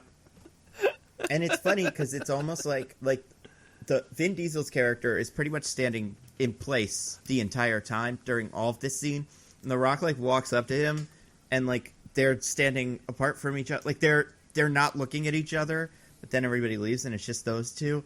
And there's this like manly game of chicken of like, well, I'm not going to turn to you, and well, I'm not going to turn to you. So we'll just not look at each other, and that's that. But we also get a wonderful line from Letty to close this movie out, which I love, absolutely love. Do you remember the line? I don't remember this one. So Dom asks her if she remembers anything. Oh yeah. She says no, she doesn't. Nope. Sorry. But what does she say, Nando? Feels like home. Somehow she doesn't say it feels like family. Because family's all they got. Yeah, and then they one do it. shot. Everything lies on tonight. Even if I got three strikes, I'm gonna go for it. This moment, we five it. Oh, very good. It is a little weird that she's sitting on his lap at the end of this movie, by the way. It kind of grabbing that booty, too. Kind of upset me, yeah. She doesn't remember any of this. What is she just like, well, he is clearly the strongest of the men. Well, she's I'll like, figure it out. We've reestablished our relationship, which means I am now his property. So, I just do whatever he wants. Oh, man. I love this movie. I think this movie's great. Yeah, have we turned you at all? Have you turned around on the greatness of this movie? No, not at all. How about the post-credit scene? Is that enough to get you on board? Yeah. Really fantastic post-credit scene at the end of this. As I alluded to earlier, I do have fun with Jason Statham in these movies. I think he has the kind of energy to pull this stuff off. Yeah, I think that's fair. And for people that haven't seen it, we watched the Tokyo Drift movie again, and they just completely changed what happened. Like 100%, just not even close. Yeah, it's not even remotely the car that's in that movie, I'm pretty sure. And, also, apparently Han survived this crash anyway, so who gives a shit? You don't think it's possible for him to have survived it? I feel like we see, the way this plays out, DJ, is, Shaw hits him. So, we see, Deckard Shaw, Owen Shaw's brother, is the one who hit Han's car in Tokyo Drift. He, T-bones him. And it turns out he deliberately killed him. It wasn't just an accident. But we see, he hits him. Han's car, flips. We get a shot of him still, very clearly still in the car, in no way, not even trying to get out. He's so messed up. and hurt. Then we cut to Shaw calling Dom, and in that call, like 5 seconds after this shot of Han still in the car, not trying to get out, it explodes. Yeah, and like, I want to say even in the original movie, it's more explicitly, definitely, he's still in there. Because, yeah, he like, because I actually opened it up now, the one from Tokyo Drift. At no point does, what's his name, who's watching this, the main character, any of the main characters, guys, go like, who the fuck? That guy just got out of the thing, out of his car, and he's on his phone? So casually. I think he did it. I think he's part of it. But, I mean, like, the Han explosion, we see him almost knocked out, like, struggling to move, and he can't. Like, he's pinned under this thing. And maybe 1 second of movie time passes before the entire car goes up in flames. And in the movie, he's not near anything. The car, at least in the original in Tokyo Drift, he's like kind of separate from all the rest of the cars. So even if he crawled out, we'd see him. Now, you could say maybe he landed on a manhole or something, which is probably what it will be. But also, that's insane. And also, if he lived through that, why did he never at any point try to contact the kid he was mentoring at the time? Diggins, amnesia, obviously. Oh, he's got more you're right. amnesia. Of course, he had some amnesia. You get you get exploded around, you die for a couple of movies, then you come back with a little bit of amnesia, and then you're fine by the next one. Very, very simple. So, Nando, what if it turns out that instead of it being like a manhole cover or something stupid like that, it turns out Han is explosion-proof? I mean, that makes about as much sense as so much else. like just like Dom is king of the cars and cannot be harmed by cars. Han cannot be harmed by explosions. Exactly. Yes. Perhaps. Yeah. He communes with explosions. I believe it. I mean, he definitely. That's the only explanation I'll take at this point. That or like some sort of teleportation or something, or a wishing stone. I don't know. That's what Wonder Woman did, right? Maybe the next movie is all about John Cena trying to get the Dream Stone back or something. I wish to be the Dream Stone. Wait, guys, what if it actually turns out that it's Shaw who switched faces with Han, with Han's corpse? Oh, shit. And he's undercover as Han. You think Shaw switched places with Han's corpse? Switched faces with Han's corpse. Ah, I see what you're saying. And it's just been holding on to it this whole time. I mean, honestly, I think that's actually probably the best explanation. A version of that where it's like, well, it was a double. It was someone like Han had to go undercover to do some investigation, so they got someone that looked a lot like Han and then had him die in a car accident. I bet that's what it's going to be. That's so fucking stupid. But it's okay. It's all fine. These movies are great. This one's the best one. It just turns out that there was just a different Han, and Vin Diesel thought that was his Han that died in Tokyo Drift, but really Han's just been hanging out. Like, he said he was going to go to Tokyo, but actually just ended up hanging out in, like, Beijing, and he's just been there this whole time, and no one's checked in with him. Yeah, maybe there's another Tokyo, like Tokyo, France or something, and he's just there. You know? It's like, I'm in a different Tokyo. Or maybe he's like, just what, you guys thought I meant Japan just because I'm Asian? Racist. Yeah, that's true. That's a good point. Anyway, this movie's amazing. They only get worse. What else is there to say? I don't know. It was cool. It's a great movie. Diggins, I'm sorry we couldn't turn you around, but we'll see where we go from here. I understand what you're saying. Keep going. I was just going to say, the parts that are good, that I like, are great. And I think many of them, like the tank scene and some of the jokes, I would understand. I would expect anyone to like. There's a lot of other stuff that I do think, your mileage is going to vary wildly depending on how much you already like Paul Walker and just want to see him survive, and also you just want them to get in their tank, so you're kind of cool with the lack of consequences or conflict generally. But overall, yes, I still like it, but I see what you're saying, Diggins. And I understand why you like it, even though you're wrong. The next one might be worse. I think you'll like the next one more. I've seen 7 Yeah, that's before. True. The 8, I'm interested. DJ, do you want to take a guess? How do you think Diggins is going to feel about 8? I don't think there's enough stupid to turn him around. I think a lot of stuff that bogs down 6 and 7 is going to bog down 8 for him, and he's just going to be like, yeah, there's not enough dumb nonsense here for me to like it. Yeah, I think the villain in 8 is a lot like the villain in Shaw. Or the villain in Shaw, God, the villain in 6. She's a lot like Shaw. I mean, I do love Charlize Theron as an actress. Yeah, she's like, she's got some scenes in here, but she doesn't, I think she is very underused. There is a great scene. The funny thing about 8 is the stuff with Hobbs and Shaw is the best part of it, so you might like it. There's just not that much of it. Anyway, so far in the ratings for me, this one's the top, and then whatever I said last week is below that. DJ, what about you? 6 on top, 4 on bottom. Everything else kind of falls into place. Yeah, Diggins, where do you put this?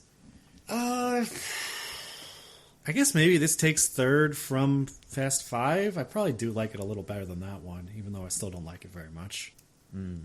Makes sense. Yeah. All right, speaking of things we do like very much, do you guys want to get to our classic segment? Yeah, boy. All right, DJ, got anything to recommend to the fine people? I do have something to recommend to the fine people. So I'm going to recommend an anime today. It's like a pretty popular one, so I don't think this is like an under the rock thing. But the name of the show is Jujutsu Kaisen. The anime adaptation of the Nick Cage movie Jujutsu. Ah, very good. You would think, but no. Have either of you guys heard of this? No. Okay, so it's a Shonen Jump manga, and it's like the premise. So it's always like so hard to like. How would I sell this? So really good animation, really good action. The premise is like there are like demons in the world, like demon spirits, but like people can't see them. Only like certain people with like powers can see them. And there's this one kid who he gets like introduced to the world, like how all of these anime go, when it's like there's an outsider and they're the main character, and then they get introduced to the world through some event or another. But anyway, has like a really good cast of characters. The show balances like the action scenes from the narrative and dialogue pretty well. I think my favorite thing about it is it doesn't like linger in any one place for too long. And it doesn't like your Naruto's or Dragon Ball Z's or even Dragon Ball Supers to an extent take like 40 minutes to explain like one thing. It's like, this is a thing. Here we go. Pick up and go. We'll answer questions about it later. But we're just going to show you how this shit works and do it. And we're not going to overly explain it. So I think that's why I like it a lot. It is on HBO Max, so barrier to entry not as high as most anime. Like, you have to watch on Crunchyroll. So, yeah, they have an English dub on HBO Max. So, I would say if you like traditional action anime, kind of like Yu Yu Hakusho, kind of like Naruto. The main character is a vessel, which is like Naruto, My Hero Academia, where the main character is just the vessel for some other like really important thing. This just like happens a lot. I would say if you like any kind of those like action-y animes and want to give it a shot, it draws you in like pretty quickly. Yeah, I'd say give it a try. So, and Nando, not a lot of the traditional quote unquote like weird anime stuff. It has like more horror elements than like most of this stuff usually does, but I think it does them pretty well. So I know that Macadamia is green Naruto. What color Naruto is this? He's pink-haired Naruto. Pink Naruto, got it. Yeah. So, it is true that the character's he's like Naruto in so much as that he's a vessel. So yeah, and he's stands for righteousness, and they have the guy girl aspect where there's a team of 3 and it's guy girl. Is he also very stupid? He's not that stupid. Like okay. He's like a little like strong-headed, but I wouldn't say he's like a dummy. Yeah. Everyone's not like, Yuji, you idiot. It's more just like it's the thing. It's like he has to ask all the questions because he's not introduced to the world. It's like in Naruto, he's already part of like the ninja world, but I guess they have to answer the questions because he's an idiot. But in this one, he's like introduced into a new world, so they have to explain everything to him. Right. That's always helpful. I mean, yeah, but like just like Harry Potter, everyone's favorite book series. Yeah. All good stuff to say about that. That was a good especially book. The author of them. Oh my god. I don't think anybody wrote those. It just came into I thought existence. Hatsune Miku did. I thought it was Daniel Radcliffe, actually. I thought they all improvised most of it on the set. That's why none of the magic spells make any sense. Actually does explain a lot of the quality of the writing. Yeah. That makes a lot of sense. But I check it out. It's called Jujutsu Kaisen. It's on HBO Max. I would pretty hard recommend it. I got through most of this season in a week. Wow. Well, I mean, there's 24 episodes, but they're only 20 minutes long. So that's 3 of those is one Invincible episode, right? There's 8 Invincible episodes. So in terms of time commitment, it's probably pretty similar.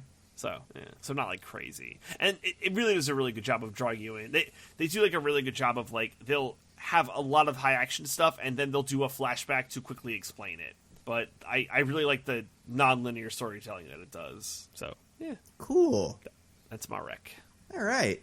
Diggins, what about you? You got anything to recommend? I do. I watched a bunch of movies this week, so I'm just going to quickly go over them. Think of it as a series of mini recs, basically. So, in order of how I watched them, I watched Barry Lyndon, which is Stanley Kubrick movie. It is a 3-hour epic about a poor Irish boy in the 1700s and his journey from poor Irish boy to soldier to gentleman to rich noble back to poor Irish boy. It's like I said, it's a 3-hour epic. It is very famous for the cinematography is extremely impressive, including they used largely natural light. There were some scenes with artificial light, but there were many without, including many scenes at night lit only by candlelight, which they basically invented new technology to be able to shoot that and make it look good. And it looks really great. It is a very, very gorgeous movie.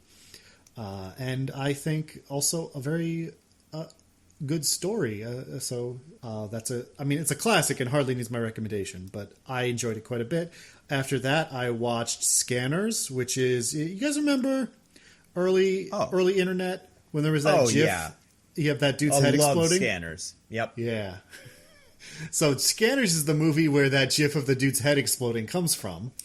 It is a movie that actually was written as they were shooting it, and it shows because it's kind of very, very loose with its plot. But I would say it is mostly the movie where a guy's head explodes, in that it has a lot of really cool practical effects and a kind of just strange atmosphere to it. It's really fun. It's a very fun movie. And if you want to see a bunch of cool 80s practical effects tied together in a kind of bizarre but compelling sci-fi story in a tight 90 DJ. It's totally worth checking out. Yes. I want to say, I think it's one of the first Cronenberg movies. It is a Cronenberg movie, yes. It is by David Cronenberg. I'm looking at the list now. Yeah, I guess it came out before The Fly. Mm-hmm. So, yeah. So that gives you a hint as to the quality and disgustingness of the practical effects. Yeah. It's not as bad as The Fly, but there's some that get pretty bad. Then I watched Silence of the Lambs, which I hardly need to tell you about or explain why it's good. It is a really good movie. There's some bits of it that are maybe a little awkward to watch today, but the movie itself is still really great. So still well worth a watch. Then I watched, next was Little Shop of Horrors, which I'd never seen before. Oh. Specifically the 86 musical version with Rick Moranis, which is fantastic. I loved that movie. It is such a great...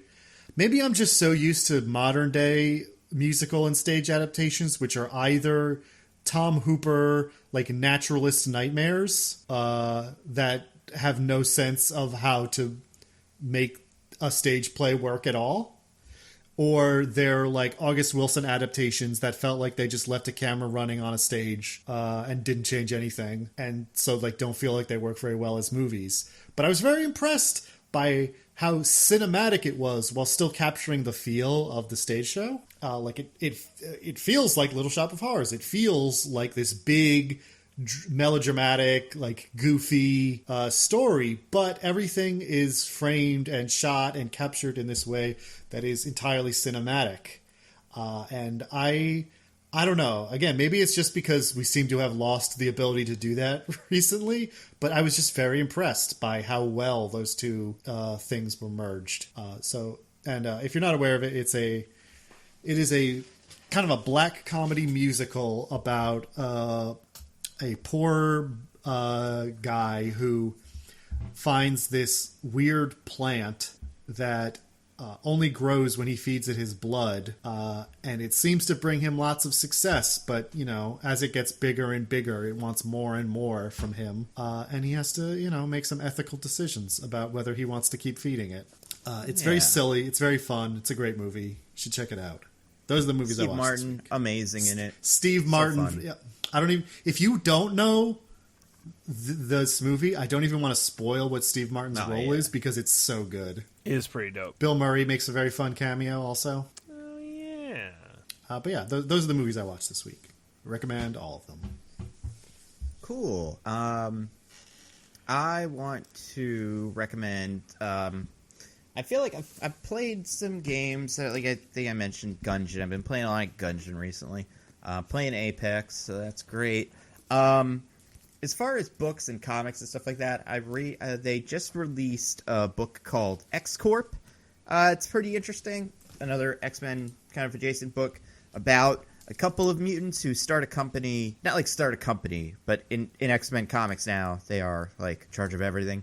So one of the things that they're in charge of is this medicine that they distribute around the world. So a couple of people, like Angel, and what's her name? Penance, I think, all have to run the company. So it's good. It's not worth explaining too much. One other book that I read, like book, it's called The Premonition. It's the new Michael Lewis book. So the guy that writes like Moneyball and The Big Short and all that. He usually writes a book every 2 years, and I always read them because I like what he does, and like what he talks about. So this one is about the pandemic, which you're like, oh, that's a bummer. But it's actually pretty interesting. It's about the people that kind of had something to say and like were like, oh, this guy kind of knew stuff. And maybe we half listened to him and we probably should have listened to him more. But like this person kind of invented social distancing as a concept. It wasn't like a thing that they had done. And like these guys looked at this study and found out that this thing that we all thought was wrong. It's very interesting. So I have the audiobook of that and I'm really digging it. But yeah, that's about it. I haven't been watching too many movies, although they're gonna come back soon. And hey, it's been a little while since we recorded. I can't remember if any shows have caught my fancy, but it's a lot of reading recently. And there's a new comic called Heroes Reborn that's Marvel's new thing, and it's like, what if the Squadron Supreme was if there were no Avengers and the Squadron Supreme made up of Hyperion and all of the other like knockoff DC superheroes were the reigning heroes in charge of the Marvel universe, and no one knows why, and no one remembers it except for Blade, who for some reason knows that something's wrong. So it's kind of cool. There's a lot of like spin-offs that I'm excited to read in the future. But yeah, that's about it. What are we doing next week, guys? So I believe next week we're going to do Army of the Dead. Yes, we are. Released on Netflix. So watch on Netflix, and then this pod will come out probably like a few days after the Netflix release. How we're timing it? Yeah, that sounds about right. Yeah. Mm-hmm. So yeah, we will see you in a week with Army of the Dead. Oh, cool! Very exciting. Anything to plug? Just check out Roses and Rejections on the Pop Break Podcast Network. As always. Diggins? How about you? Couple things. I have my newsletter, A Little Perspective. For once, I kept my word. As I promised last episode, my WandaVision article is now out there. You can read it if you want. You can even tell me why I'm wrong if you want to. I will accept your criticism. But you can find it there at alittleperspective.substack.com. I've also been streaming Disco Elysium lately with Twitch integration on, so viewers get to vote on choices and make me make bad choices I wouldn't normally make. So it's the best. So far, we've tried to punch a child. How'd it go? We missed, and the child now owns us. We tried to ask out a woman who we had previously traumatized. I'm trying to think what other bad. It went bad. I was going to say less bad. We shot a corpse down. We did shoot a corpse down, which ruled. Then we tried to break down a door we knew we had a key to, and hurt ourselves. So yeah, those are the kind of decisions you can make me make if you come join in. I'm usually do on Mondays and Saturdays at twitch.tv/thisisanOddName. You can give that a follow if you just want to pop up notification whenever I'm online. So yeah, that's something I've been doing. Cool. Yeah, I got a new video I put out recently about Sharon Carter. Not too much else about that. I did a spot in a video reading a bit for a channel called Owen Likes Comics, where he's talking about the One New Day Spider-Man event and the history of that, which is very interesting. So I just read a couple quotes. I did a very good job, I think. So go search that video out. But yeah, that's it for me. Yeah, next week, the Army of the Dead. Woohoo! Whoa! Till then, I am at Nando V Movies on Twitter. I'm at Zippy by Day. I'm at This Is an Odd Name. Goodbye, everybody. Goodbye. Peace. Bye. We love you.